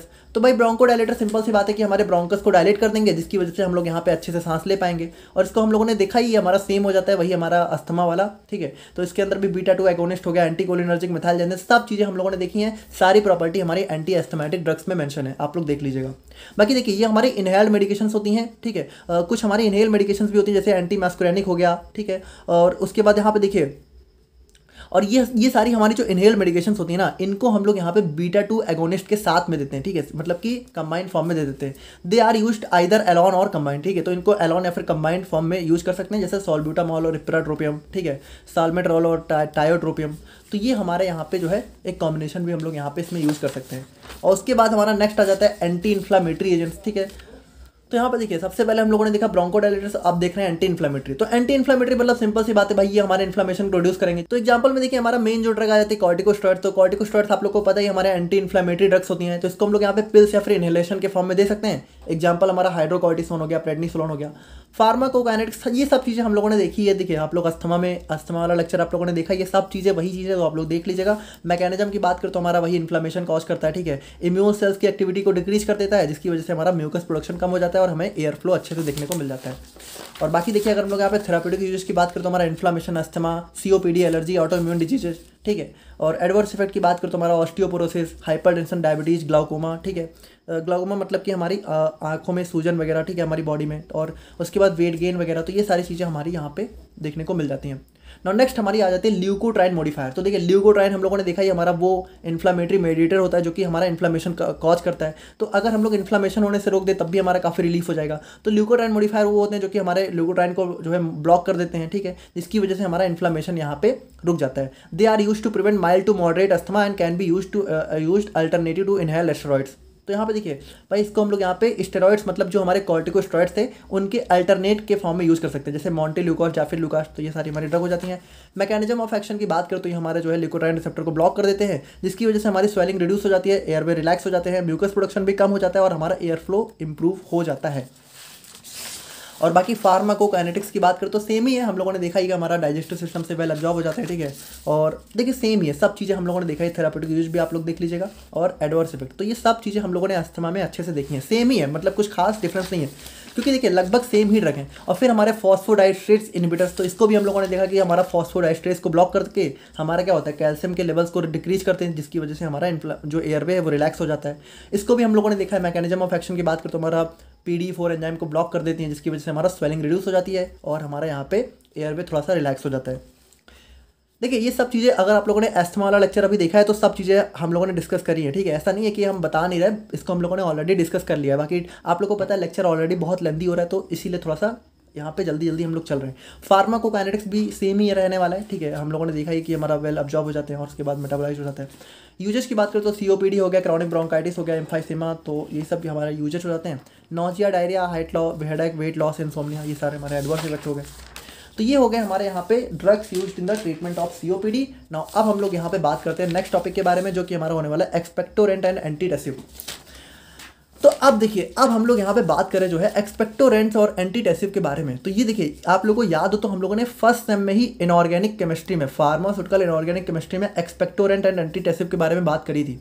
ये हमारी वो दवाएं होती हैं जो कि कफ के ट्रीटमेंट में यूज़ की जाती है, ठीक है। तो ये हमारी वो ड्रग्स होती हैं जो कि कफ के ट्रीटमेंट में यूज़ की जाती हैं। अब सबसे पहले हम लोग समझते हैं कि कफ क्या होता है। तो देखिए, कफ मतलब सिंपल सी बात है, खांसी आना। अब देखिए, कफ हमें क्या लगता है भाई, कफ भी हमें यही लगता है कि हमारी बॉडी में खांसी हमें आ रही है तो कोई प्रॉब्लम है। देखिए, खांसी आ रही है तो हमारी बॉडी में तो प्रॉब्लम है, लेकिन खांसी आना प्रॉब्लम नहीं होती है। तो देखिए, हमें खांसी आती क्यों है, हमें कफ आता ही इसीलिए क्योंकि देखिए ये हमारी बॉडी का एक प्रोटेक्टिव रिस्पॉन्स होता है। ध्यान से समझिएगा, ठीक है, कि ये हमारी बॉडी की कोई प्रॉब्लम नहीं होती है, बल्कि हमारी बॉडी में जब भी कोई इरिटेंट या फिर कोई भी माइक्रोब हमारी बॉडी में एंटर हो जाता है ना, तो हमारी बॉडी में जैसे मान लीजिए कोई म्यूकस या फिर कोई माइक्रोब है वो एंटर हो गया, ठीक है, तो जो माइक्रोब है उसको हमारी बॉडी में बाहर निकालने के लिए हम लोग खांसते हैं, ठीक है। हमें कफ क्यों आता है भाई, हमें खांसी इसलिए आती है ताकि हम लोग खांस के, ठीक है, हमारी बॉडी में जो भी एलर्जन वगैरह एंटर हुआ है उसको बाहर निकाल सके। और इसीलिए कहते हैं कि जब भी कोई जो है कि कोई अगर कफ मतलब किसी को कफ आ रहा है तो उसको यहाँ पे एक जो है कह सकते हो रुमाल वगैरह का यूज़ करना चाहिए, हैंकी का, ठीक है, ताकि मतलब वो जो एलर्जन निकल रहे हैं, ठीक है, वो किसी और को ना इन्फेक्ट करे। क्योंकि जब भी आप लोग यहाँ पे, जब भी कोई पर्सन यहाँ पे कफ कर रहा होता है, ठीक है, तो उसकी बॉडी से बहुत सारे एलर्जेंस बाहर आ रहे होते हैं। तो ये बॉडी का हमारा एक प्रोटेक्टिव रिस्पॉन्स होता है ना। फोर्सफुल एक्सपल्सन ऑफ एयर, मतलब देखिए खांसी में क्या होता है भाई, हम लोग यहाँ पे बॉडी से हवा को बहुत तेज़ी से मुँह के मतलब माउथ के थ्रू बाहर निकालते हैं, यही तो होता है। और बाकी देखिए, अगर हम लोग यहाँ पे बात करें तो हमें कफ क्यों आता है, क्योंकि देखिए या तो ये हमारा इन्फेक्शन की वजह से हो सकता है, एलर्जी, स्मोक और other irritate can be acute और क्रॉनिक। और देखिए कफ हमारा एक्यूट यानी कि बहुत कम समय के लिए भी हो सकता है और लॉन्ग क्रॉनिक भी हो सकता है। तो यहाँ पे देखिए भाई जो हमारा कफ है, ठीक है, तो ये हमारे इनको अगर हमें क्लासीफाई करना है तो हम लोग यहाँ पे दो कैटेगरी के बेस पे क्लासीफाई कर सकते हैं। पहला हो गया on the basis of function, तो इसके बेस पे हमारे दो टाइप हो गए, ड्राई कफ और वेट कफ, ठीक है। तो ड्राई कफ में देखिए क्या होता है भाई, ड्राई कफ हमारा वो कफ होता है जब हमें सूखी खांसी है ना, मतलब हमारी खांसी में हमारा बलगम नहीं आ रहा होता है, हमारा म्यूकस नहीं आ रहा होता है, बस हम लोग खांसे जा रहे होते हैं, ठीक है, बस सूखी खांसी होती है ना। डज नॉट प्रोड्यूस म्यूकस, इसमें म्यूकस का प्रोडक्शन नहीं होता है। It is often caused bye irritation और इन्फ्लेमेशन इन द थ्रोट और एयरवे, यानी कि जब भी हमारे गले में इन्फ्लेमेशन वगैरह होती है एयरवे में, तो उसकी वजह से हमें जो है देखने को मिलता है। और कॉजेज की बात करें तो हमारा स्मोकिंग हो गया, इरिटेंट हो गया, निमोनिया, अस्थमा, ये सारे हमारे जो है वायरल इन्फेक्शन, ये सारे हमारे कॉजेज हो सकते हैं। और नेक्स्ट हमारा आता है वेट कप। तो वेट कप में देखिए क्या होता है भाई, वेट कप हमारी बलगम वाली खांसी है ना। तो इसमें क्या होता है, इसमें हमारा म्यूकस बाहर आता है जब भी हम लोग जो है हमें कफ आता है, ठीक है। कॉजेज की बात करें तो हमारा यहाँ पे कह सकते हो सिस्टिक फाइब्रोसिस हो गया, ठीक है, तो हमारी बॉडी जो हमारा सिस्ट होते हैं, ठीक है, उनमें फाइब्रोसिस हो गया। और हमारा यहाँ पे GERD हो गया, गैस्ट्रोइंटेस्टाइनल रिफ्लक्स डिजीज, और हमारा साइनोसाइटिस हो गया। और भाई TB में तो आता ही है, ठीक है, ट्यूबरकुलोसिस। तो ये हमारे हो गए कफ के डिफरेंट टाइप्स। नाउ अगर हम लोग यहाँ पे बात करें on the basis of duration, तो ड्यूरेशन के बेस पे हमारे दो टाइप के हो सकते हैं। पहला हो गया एक्यूट, यानी कि जो कि हमारा शॉर्ट टर्म होता है, जो कि हमारा काफ़ी कम टाइम तक चलता है, 3 वीक्स या फिर उससे भी कम टाइम तक चलता है, ठीक है। और क्रॉनिक मतलब कि जो 8 हफ्ते से भी ज़्यादा, 2 महीने से भी ज़्यादा जब खांसी आती है तो उसको हम लोग क्रॉनिक कफ बोलते हैं। और देखिए क्रॉनिक कफ का मतलब है कि यहाँ पे या तो हमें अस्थमा हो गया, या तो GERD, या तो क्रॉनिक रेस्पिरेटरी, मतलब कि कुछ तो बड़ी प्रॉब्लम है तभी हमें इतनी खांसी आ रही है। कॉजेज की बात करो तो हमारा infection, allergy, smoking, irritant, COPD, pneumonia, ये सारे हमारे कॉजेज हो सकते हैं। और बाकी देखिए, अगर हम लोग यहाँ पे बात करें कि कफ आखिर हमारी बॉडी में होता कैसे हमें खांसी आती है, तो देखिए होता क्या है कि जैसे मान लीजिए हमारी बॉडी में कोई भी जो है इरिटेंट हमारी बॉडी में एंटर हुआ, ठीक है, तो इस एयरवे यानी कि मान लीजिए यहाँ से हमारा इरिटेंट एंटर हुआ, तो देखिए जब भी कोई इरिटेंट बाहर आता है ना, हमारी बॉडी में अंदर आता है, तो हमारी बॉडी में होते हैं कुछ कीमो रिसेप्टर्स और मैकेनो रिसेप्टर्स, तो ये हमारी बॉडी में जो है एक्टिवेट हो जाते हैं, ठीक है। और ये रिसेप्टर क्या होते हैं, ये रिसेप्टर्स हमारा कह सकते हो जो है एफरेंट इम्पल्सेस को कफ सेंटर, देखिए भाई हमारा जो ब्रेन होता है, ठीक है, तो ब्रेन में हमारा होता है एक कफ सेंटर, ठीक है, एक स्पेशल सेंटर होता है कफ सेंटर। तो यहाँ से हमारे कुछ न्यूरॉन्स कनेक्ट होते हैं। तो यहाँ पे होता क्या है कि जो हमारे ये रिसेप्टर्स होते हैं ना, ये एक्टिवेट हो जाते हैं और ये यहाँ पे सिग्नल भेजते हैं, ठीक है, किसको, हमारे कफ सेंटर को। और जब कफ सेंटर को सिग्नल जाता है तो ये रिस्पॉन्स जनरेट करता है, और रिस्पॉन्स जनरेट करके क्या होता है, हमें वापस जो है हमारे कह सकते हो हमारी बॉडी को सिग्नल भेजता है, जिसकी वजह से हमें यहाँ पे कफ आता है। तो देखिए भाई, जो नर्व हमारी सिग्नल लेके जाती हैं हमारे ब्रेन तक, ठीक है, उनको हम लोग बोलते हैं एफरेंट, और जो लेके आती हैं उनको बोलते हैं इफरेंट। ये चीज़ें आप लोगों ने नर्वस सिस्टम में डिस्कस करी थी, आप लोगों को पता होना चाहिए। देखिए इफरेंट इम्पल्स, जब भी हमारा जो है सिग्नल जाता है कफ सेंटर में, तो यहाँ पे देखिए क्या होता है, कफ सेंटर यहाँ पे वापस से इफरेंट इम्पल्सेस को जनरेट करता है पैरासिम्पैथेटिक मोटर नर्व्स के थ्रू, ठीक है। और यहाँ पे देखिए ये सिग्नल्स हमारी किस मसल्स तक को जाता है। भाई खांसी में हमारी कौन कौन सी मसल्स इन्वॉल्व होती हैं, तो यहाँ पे देखिए एक हमारी होती है डायाफ्राम, तो यहाँ पे देखिए ये डायाफ्राम होता है। फिर हमारे इंटरकोस्टल, यानी कि देखिए ये जो हमारा रिब्स होती हैं, ठीक है, तो रिब्स के आसपास जो मसल्स होती हैं उनको इंटरकोस्टल मसल्स बोलते हैं। और लंग्स, तो यही सारे हमारे इन्वॉल्व होते हैं, यही इन्हीं की वजह से हमें यहाँ पे एक खांसी आती है, ठीक है। यही सारे हमारे मसल्स काम करती हैं जब भी हमें कफ आ रहा होता है। तो यहाँ पे देखिए, जब यहाँ पे इसकी वजह से क्या होता है, हमारा कॉन्ट्रैक्शन बढ़ जाता है, जिसकी वजह से हमें कफ देखने को मिल जाता है। तो कुछ इस तरीके से हमें कफ का मैकेनिज्म देखने को मिलता है। सिम्टम्स की बात करें तो हमारा थ्रोट इरिटेशन हो गया, वीजिंग हो गया, ठीक है, स्पुटम आ रहा है, shortness of breath, chest pain और फटीग, तो ये सारे सिम्टम्स हो गए। और अगर हम लोग यहाँ पे ट्रीटमेंट की बात करें तो यहाँ पे देखिए इसमें हमारे जो है बहुत सारे अलग अलग ड्रग्स यूज होते हैं, जैसे फेरेंजियल डिमल्सेंट्स हो गया, ठीक है, एक्सपेक्टोरेंट, एंटीटेसिव। वैसे देखिए टॉपिक तो हमारा यही दोनों है, बट इसके अलावा भी हम लोग यहाँ पे देख लेते हैं कि क्या क्या यूज होता है। और बाकी एक्सपेक्टोरेंट के अंदर भी 2 सब टाइप हैं, एंटीटेसिव के अंदर 3 सब टाइप हैं, फिर हमारा ब्रोंकोडायलेटर्स हो गए। तो ये सारे हमारे ड्रग्स यूज की जाती हैं। तो सबसे पहले बात करते हैं फेरेंजियल डिमल्सेंट्स के बारे में। तो यहाँ पे देखिए फेरेंजियल डिमल्सेंट्स हमारी वो दवाएं होती हैं जो कि क्या करती हैं, जो कि हमारा कह सकते हो जो हमारा थ्रोट होता है ना, कि जो हमारा गला होता है ना, उसको कह सकते हो सूद कर देती है, मतलब कि उसको बहुत ही मतलब सॉफ्ट कर देती हैं, फिर कह सकते हो मतलब कि एक काम कर देती है ना, रिलैक्स कर देती हैं, और उसके अंदर एक कोटिंग भी प्रोवाइड कर देती हैं। भाई देखिए जब भी हमें ज़्यादा खांसी आ रही होती है ना, तो हमें क्या होता है, हमारी बॉडी की जो हमारी थ्रोट होता है, गला होता है, छिल जाता है, ठीक है, मतलब कि गले में जो है रैसे जो मतलब इन्फेक्शन हो जाता है, मतलब कट जाता है, ठीक है। तो उसको थोड़ा सा रिलैक्स सूद करती हैं, है ना, सूदिंग मतलब काम करना, समझ रहे होगे आप लोग, और कोट कर देती हैं, ठीक है, एक लेयर प्रोवाइड कर देती हैं। They help relieve irritation and provide comfort for a सोर एंड ड्राई थ्रोट, ठीक है। तो ये हमारा जो है कह सकते हो गला जो हमारा काफ़ी सूखने लगता है, तो उसको भी कंफर्ट प्रोवाइड करती हैं। और बाकी देखिए ये जो है कह सकते हो कि हमारा लॉजेंजेस और हमारा सिरप्स के फॉर्म में हमारी जो है देखने को मिलती है, मतलब डोजेज फॉर्म हमारा सिरप वगैरह में देखने को मिलती हैं। और बाकी देखिए ये हमारा जो है सलाइवा के फ्लो को बढ़ा देता है, which produces a soothing effect. तो देखिए जो सलाइवा होता है भाई, यही हमारा जो है सूदिंग इफेक्ट प्रोवाइड करता है ऑन दी फेरेंजियल म्यूकोसा, ठीक है। फेरेंजियल मतलब वही जो हमारे थ्रोट के आसपास का जो है मसल्स होती है, म्यूकोसा होता है, ठीक है। Reduces afferent impulses arising from the irritated mucosa. और देखिए भाई जब हमारे इरिटेशन होता है, ठीक है, तो तभी हमारी जो एफरेंट इम्पल्सेज होती हैं, ठीक है, वो अराइज होती हैं, और वो कफ का सेंटर, वो हमारा कफ सेंटर को सिग्नल भेजती हैं। तो जब ये थोड़ा सा रिलैक्स रहेंगे तो हमारा ये इम्पल्सेज भी अराइज नहीं होंगे और हमारा सिग्नल भी नहीं जाएगा। एग्जांपल की बात करें तो हमारा ये सिरप वगैरह हो गया, ठीक है, और ग्लिसरीन, लिक्वोरिस, ठीक है, तो ये सारे हमारे जो है लिक्वोरिन हो गया, तो ये सारे हमारे फेरेंजियल डिमल्सेंट्स हो जाते हैं। तो देखिए ये आप लोग के सिलेबस में वैसे था नहीं, बट देख लीजिए आप लोग। बाकी अब बात करते हैं मेनली हम लोग यहाँ पे एक्सपेक्टोरेंट्स के बारे में। तो यहाँ पे देखिए एक्सपेक्टोरेंट्स हमारी वो ड्रग होती हैं जो कि क्लियर म्यूकस, यानी कि देखिए जो हमारा म्यूकस हमारी बॉडी में जनरेट होता है ना, इस म्यूकस को बाहर निकालने का काम करती हैं, ठीक है। जो हमारा हमें बलगम वाली खांसी होती है तो उस बलगम को बाहर निकालने में हेल्प करती हैं।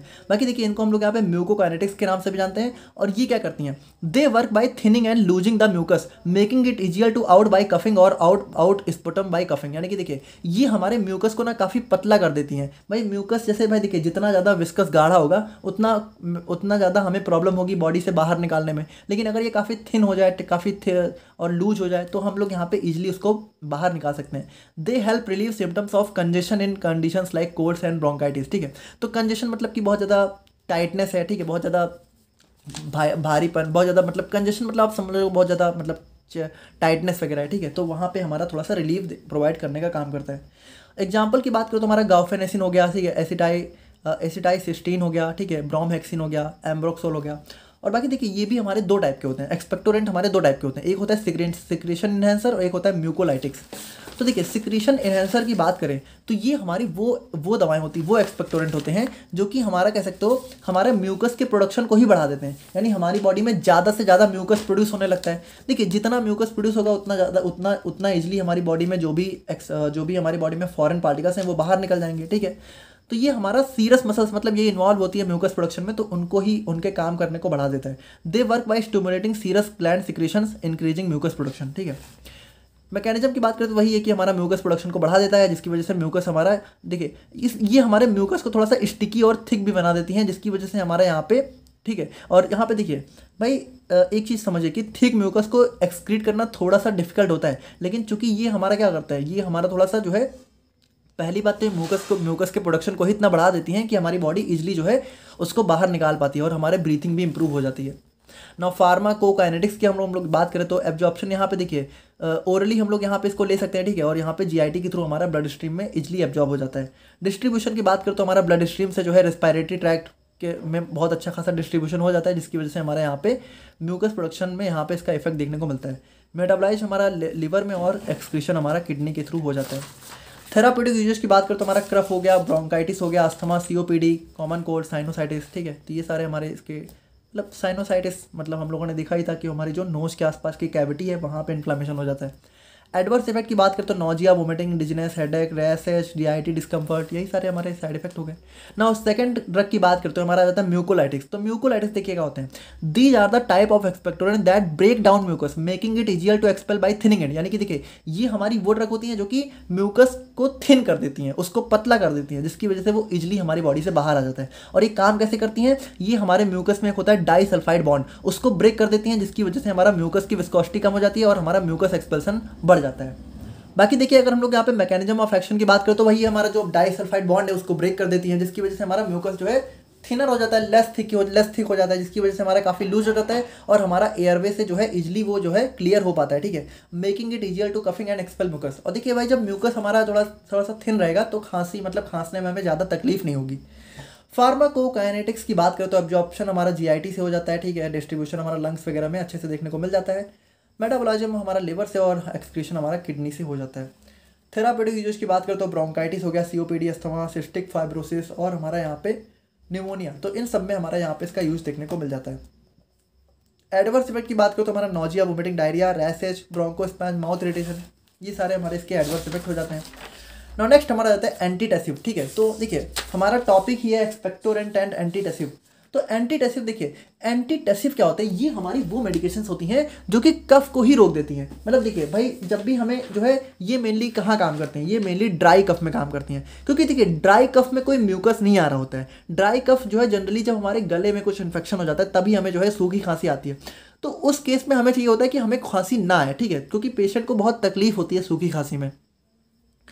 तो ये हमारा क्या करता है, ये हमारे थ्रोट को थोड़ा सा काम कर देता है, ठीक है, मतलब उसको थोड़ा सा रिलैक्स कर देता है, जिसकी वजह से हमारा कफ जो है थोड़ा सा कम हो जाता है। They are use to treat mainly dry और इरिटेटिंग कफ, और इसके भी हमारे दो टाइप होते हैं, opioid, non opioid.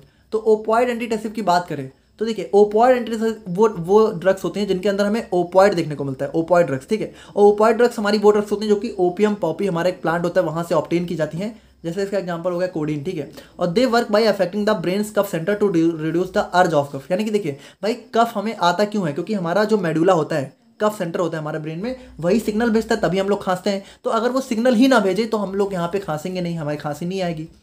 They bind with opioid receptors in brain cuff center. This reduces the sensitivity of the brain to cuff signals, suppressing the cuff reflex, decreasing the need to cuff. यानी कि देखिए simple सी बात है कि हमारा जो है बाइंड हो जाते हैं, ठीक है, उसके बाद सेंसिटिविटी को थोड़ा सा कम कर देते हैं, जिसकी वजह से हमारा कफ जो रिफ्लेक्स, देखिए रिफ्लेक्स का मतलब यही जो हमारा ब्रेन रिस्पॉन्स भेजता है जिसकी वजह से हमें कफ होता है, तो जब वो सप्रेस हो जाता है तो हमें जो है खांसने की जरूरत नहीं होती है और हमारा काम बन जाता है, ठीक है।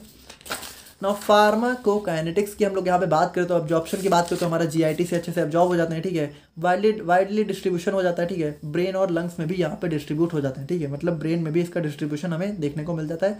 मेटाबॉलिज्म की बात करें तो हमारे यहाँ पे लिवर में मेटाबॉलाइज हो जाते हैं और किडनी यानी यूरिन से एक्सक्रीट हो जाते हैं। थेराप्यूटिक यूज की बात करें तो हमारा कफ, ब्रोंकाइटिस, निमोनिया, पोस्ट इन्फेक्टियस कफ, ठीक है, और हमारा सीओपीडी, तो ये सारे हमारे यहाँ पे इसके यूजेस हो सकते हैं। एडवर्स की बात करें तो ड्राउजीनेस हो गया, constipation, nausea, respiratory depression, dependence मतलब कि यहाँ पे हमें जो है इसकी आदत भी लग सकती है, मतलब हम इस पर डिपेंड हो सकते हैं।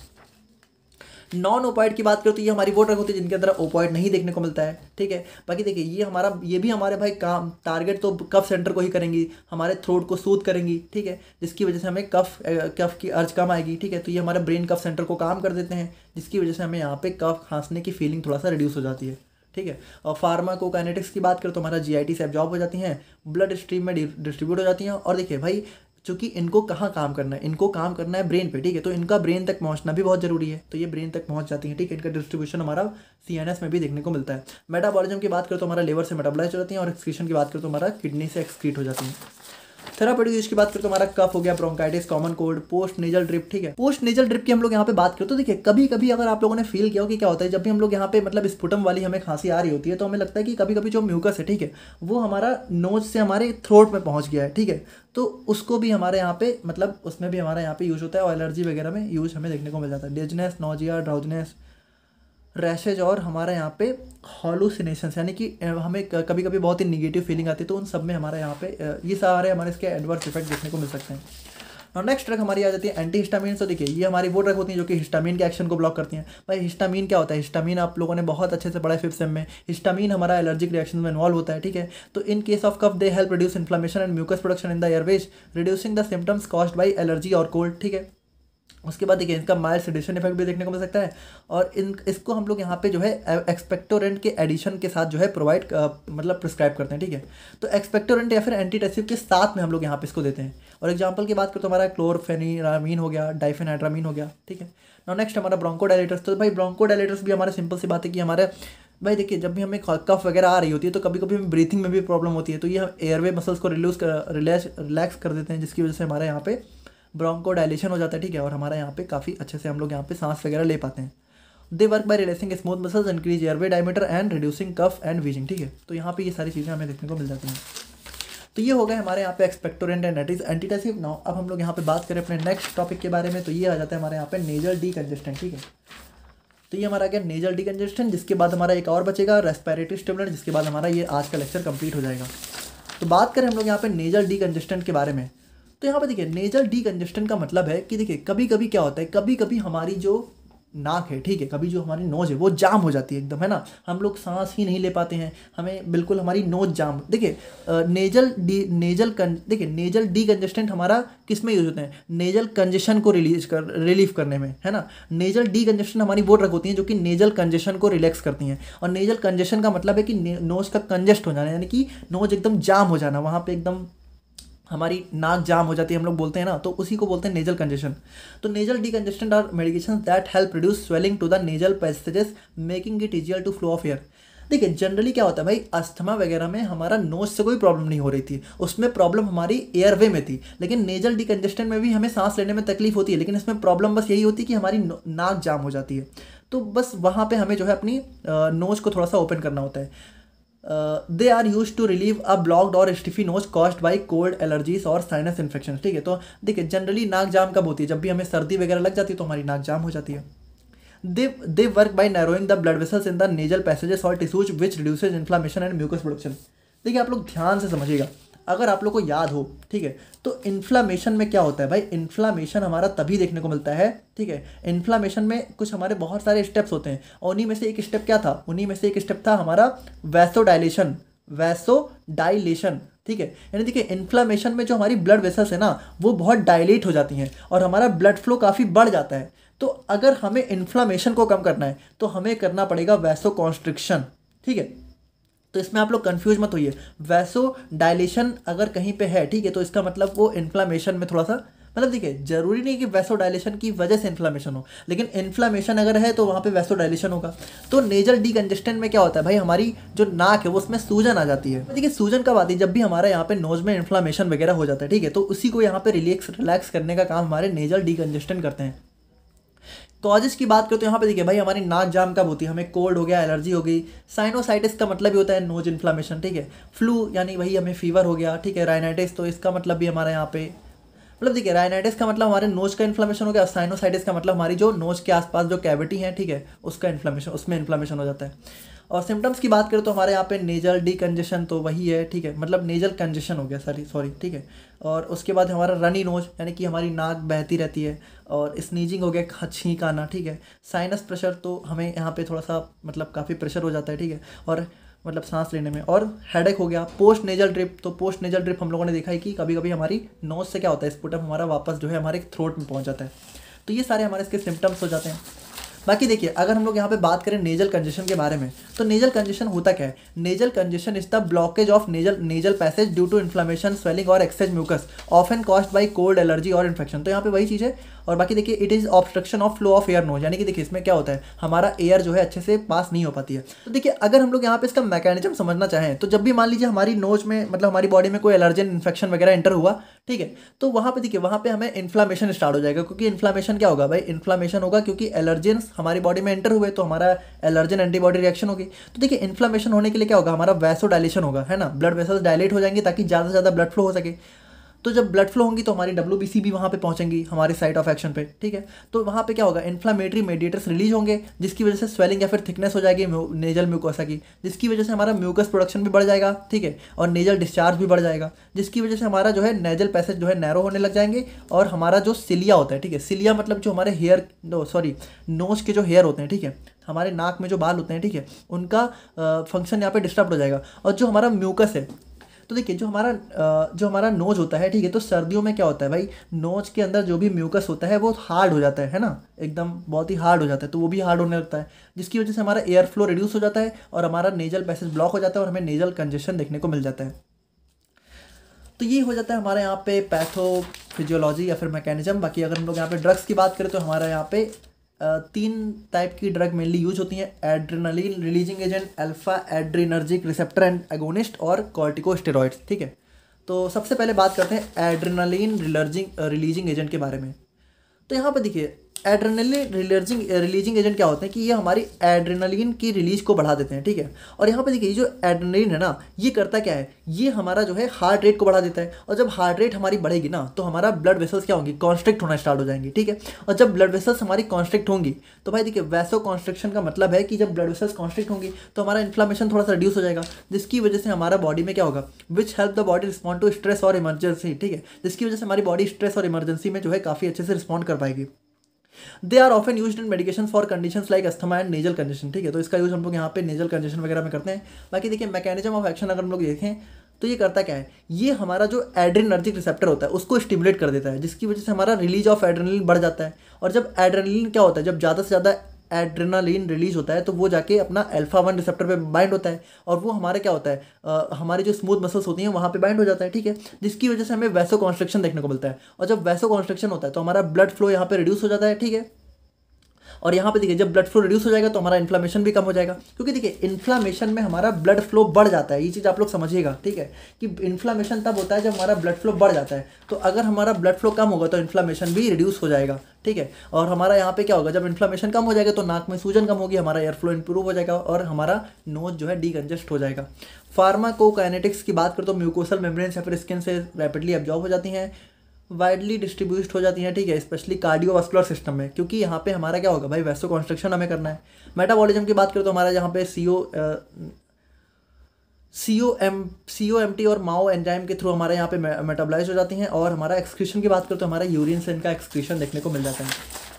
नाउ थेरापेटिक यूज की बात करें तो हमारा नेजल डिकंजेशन हो गया, ब्रोंकोडाइलेशन हो गया, एनाफाइलैक्सिस, ठीक है, हमारी बॉडी में काफ़ी रिएक्शन वगैरह हो जाती है, ठीक है, हाइपोटेंशन, अस्थमा और वैसो कॉन्स्ट्रिक्शन, ये सारे हमारे इसके थेरापेटिक यूजेज हो जाते हैं। एडवर्स इफेक्ट की बात करें तो हमारा हाइपरटेंशन हो गया, ट्रिमर्स, यानी हमारी ट्रिमर्स मतलब हमारी बॉडी में थोड़ा सा कह सकते हो अकड़न आ जाना, ठीक है, और ट्रैकीकार्डिया और मतलब कि हमारा हार्ट बीट बढ़ जाना, और इनसोम्निया, ठीक है, और ड्रिजनेस, ठीक है, ड्रिजनेस मतलब कि नींद वगैरह आना, ठीक है, का बेहोशी वगैरह थोड़ा सा। तो ये सारे हमारे यहाँ पे इसके जो है साइड इफेक्ट हो जाते हैं। नाउ नेक्स्ट हमारी इसके अंदर ड्रग आ जाती है अल्फा 1 एड्रेनर्जिक रिसेप्टर एगोनिस्ट। तो यहाँ पे देखिए भाई ये जो हमारा एड्रेनलिन था वो बाइंड किस पे हो रहा था, वो बाइंड हमारा इसी अल्फा 1 रिसेप्टर पे ही तो हो रहा था। तो एगोनिस्ट का मतलब क्या है, ये हमारी वो ड्रग होती हैं जो कि इसी रिसेप्टर को स्टिमुलेट कर देती हैं। और जब ये रिसेप्टर स्टिमुलेट हो जाता है तो ये ज़्यादा से ज़्यादा एड्रेनलिन हमारा क्या होता है, काम करता है, ठीक है, जिसकी वजह से हमारा यहाँ पे एट लास्ट में ब्लड वेसल्स यहाँ पे नैरो हो जाती हैं। और जब ब्लड वेसल्स नैरो हो जाएंगे तो हमारा इन्फ्लेमेशन रिड्यूस हो जाएगा। तो यहाँ पे देखिए ये भी लगभग हमारा उसी तरीके से काम करता है, यानी कि देखिए ये हमारी अल्फा 1 एड्रेनर्जिक रिसेप्टर पे बाइंड होती हैं और उसको यहाँ पे एगोनिस्ट यानी कि उसको थोड़ा सा इंक्रीज कर देती हैं उसके एक्शन को, जिसकी वजह से हमारा वैसो कॉन्स्ट्रिक्शन होता है, ब्लड फ्लो रिड्यूस हो जाता है और हमारा यहाँ पे नेजल पैसेज यहाँ पे जो है कह सकते हो वहाँ पे फ्लूइड एक्यूमुलेशन जो है कम हो जाता है, ठीक है भाई। फ्लूइड एक्यूमुलेशन का मतलब यही हमारा म्यूकस बन जाता है एट लास्ट में, है ना, तो म्यूकस कम हो जाता है जिसकी वजह से हमारा नेजल पैसेज यहाँ पे डीकंजेस्ट हो जाता है। ना फार्माकोकाइनेटिक्स की अगर हम लोग यहाँ पे बात करें तो यहाँ पे देखिए एब्जॉर्प्शन की बात करो तो हमारा रैपिडली एब्जॉर्ब हो जाता है, ठीक है, नेजल या फिर ओरल एडमिनिस्ट्रेशन से, और टिश्यू में वाइडली डिस्ट्रीब्यूट हो जाता है, लिवर से मेटाबलाइज और यूरिन में एक्सक्रीट हो जाता है। यूजेज की हम लोग यहाँ पे बात करें तो नेजल डिकंजेशन हो गया, हाइपोटेंशन हो गया, माइड्रियासिस। माइड्रियासिस में क्या होता है, जो हमारी आइज के आसपास जो प्यूपिल होती हैं, ठीक है, वो हमारा एक्स्ट्रा डायलेट हो जाती है, ठीक है। शॉक हो गया। और हमारा हीमोरॉइड्स में क्या होता है, जो हमारा एनस या फिर रेक्टम होता है वहाँ पे हमारी वेन्स के अंदर जो है कह सकते हो हमारे यहाँ पे जो है स्वेलन मतलब कि सूजन देखने को मिल जाती है, ठीक है। तो ये सारे हमारे इसके थेरापेटिक यूजेस हो जाते हैं। एडवर्स इफेक्ट की बात करें तो हमारा hypertension, tachycardia, headache, insomnia, notches, ठीक है। और थर्ड ड्रग हमारी कॉर्टिकोस्टेरॉइड्स हो जाती हैं, जिसको हम लोगों ने ऑलरेडी जो है अपने COPD और हमारे एस्थमा में काफ़ी अच्छे से देखा हुआ है, तो वहाँ पे आप लोग देख सकते हो। तो ये हो गए हमारे यहाँ पे नेजल डिकंजेशन। अब हम लोग बात करते हैं रेस्पिरेटरी स्टिमुलेंट्स के बारे में। तो अब देखिए, रेस्पिरेटरी स्टिमुलेंट्स हमारी वो ड्रग होती हैं जो कि हमारे कह सकते हो कि जब भी हमें कभी कभी क्या होता है कि हमें सांस लेने में ही जो है ब्रीदिंग में ही प्रॉब्लम होने लगती है, ठीक है। तो देखिए, ये हमारी रेट और डेप्थ ऑफ ब्रीदिंग को बढ़ा देती हैं, ठीक है। मतलब कि हमारे सिंपल देखिए, कुल मिला के हम लोग पढ़ रहे हैं drugs used in respiratory system. तो रेस्पिरेटरी सिस्टम में एट लास्ट में ज़्यादातर प्रॉब्लम किस चीज़ से एसोसिएट होती हैं, हमारे सांस लेने से। तो इसलिए हमारी डायरेक्टली वही ड्रग्स होती हैं जिनको हमारी ब्रीथिंग में हेल्प करती हैं। They are primarily used in condition where breathing is depressed and insufficient, such as during drug overdose, sleep apnea और respiratory failure, ठीक है, failure। तो जब भी हमें कोई ऐसी प्रॉब्लम होती है, जब भी हम लोग सांस लेने में तकलीफ होती है, तो हम लोग यहाँ पे इसको यूज़ करते हैं, और इनको हम लोग यहाँ पे एनालिप्टिक्स के नाम से भी जानते हैं। और रोल की अगर हम लोग यहाँ पे बात करें तो देखिए, ये हमारा ऑक्सीजन इनटेक बढ़ा देती है पहली बात, ठीक है, जिसकी वजह से हमारा डेप्थ ऑफ ब्रीथिंग बढ़ जाती है। बाकी देखिए, they are used in the case of overdose और sedation to restore normal breathing. यानी कि देखिए, कभी कभी क्या होता है, हमारा ब्रीथिंग हो तो रही होती है लेकिन हमारा ब्रीथिंग रेट काफ़ी स्लो हो जाता है, तो उसको भी हमारा नॉर्मल करने में हमारा हेल्प करती हैं। और उसके बाद हमारा ब्रीथिंग को स्टिमुलेट करने में भी प्रीमैच्योर इन्फेंट्स में, ठीक है, मतलब देखिए जो हमारा छोटे बच्चे होते हैं तो उनमें भी कभी कभी सांस लेने में तकलीफ होती है, तो उसमें भी हम लोग यहाँ पे इसका यूज़ करते हैं। और बाकी देखिए, ये हमारा ब्रीदिंग को स्पीड अप करती है जब भी यहाँ पे ब्रीदिंग हमारी काफ़ी स्लो हो जाती है। ड्रग्स की बात करें तो हमारा यहाँ पे डॉक्साप्राम हो गया, कैफीन हो गया, ठीक है, प्रेथाकेमाइड हो गया, और हमारा थियोफाइलिन हो गया, और नैलब्यूफिन हो गया। तो ये सारी हमारी ड्रग्स यहाँ पे यूज होती हैं रेस्पिरेटरी स्टिमुलेंट्स की तरह। और अगर हम लोग यहाँ पे मैकेनिज्म ऑफ एक्शन की बात करें तो यहाँ पे देखिए, जब भी हम लोग यहाँ पे रेस्पिरेटरी स्टिमुलेंट्स को लेते हैं तो ये हमारा जो रेस्पिरेटरी सेंटर होता है, ठीक है, मेडुला और पॉन्स, ब्रेन में हमारा रेस्पिरेटरी सेंटर होता है, उसको स्टिमुलेट कर देता है, जिसकी वजह से हमारा CO2 के प्रति सेंसिटिविटी बढ़ जाती है, और हमारा रेस्पिरेशन रेट बढ़ जाता है, और हमारा ऑक्सीजन इंटेक भी बढ़ जाता है, और हमारा यहाँ पे O2 और CO2 का लेवल यहाँ पे नॉर्मल हो जाता है, ठीक है। और यूजेस की बात करें तो यहाँ पे देखिए, यूजेस हमारा जो है रेस्पिरेटरी डिप्रेशन, यानी कि जब हमारा रेस्पिरेटरी सिस्टम काफ़ी जो है डिप्रेस हो जाता है, अच्छे से काम नहीं करता है। स्लीप एपनिया हो गया, ठीक है, COPD हो गया, पोस्ट सर्जरी, ठीक है, सर्जरी में कभी कभी सर्जरी के बाद हमारी ब्रीदिंग थोड़ा सा स्लो हो जाती है। और हमारा नियोनेटल एपनिया, ठीक है, नियोनेटल एपनिया, ठीक है, तो जो हमारे न्यू मतलब कि जो हमारे छोटे बच्चे होते हैं, ठीक है, तो जब उनके अंदर हमारा जो है एपनिया की प्रॉब्लम होती है, तो वहाँ पे भी हम लोग यहाँ पे इसका यूज़ करते हैं, ठीक है। और एपनिया देखिए बेसिकली होता क्या है, एपनिया में हमारा वही जो हमारी ब्रीदिंग है, ठीक है, वो थोड़ी सी स्लो हो जाती है, बाकी कुछ खास थोड़ी है। और अगर हम लोग यहाँ पे बात करें, ठीक है, तो यहाँ पे एडवर्स इफेक्ट की बात करें तो हमारे यहाँ पे देखिए हाइपरटेंशन हो गया, anxiety, trimmers, nausea, dependence, vomiting, ये सारे हमारे यहाँ पे इसके एडवर्स इफेक्ट हो जाते हैं। तो ये थे हमारे यहाँ पे complete topics of drugs used in respiratory system. I hope कि आपको वीडियो अच्छी लगी होगी। बाकी नोट्स आप लोग को यहाँ पे ऐप पर देखने को मिल जाएगी, जो है फिलहाल के लिए आप लोग को डिस्क्रिप्शन बॉक्स में मिल जाएगी, बट बाकी सारी नोट्स आप लोग को ऐप पर मिल जाएंगी। ऐप आप लोग यहाँ पे डाउनलोड कर लीजिएगा, डिस्क्रिप्शन बॉक्स में लिंक अवेलेबल है। बाकी बाकी हम लोग मिलते हैं नेक्स्ट वीडियो में, तब तक के लिए थैंक यू सो मच।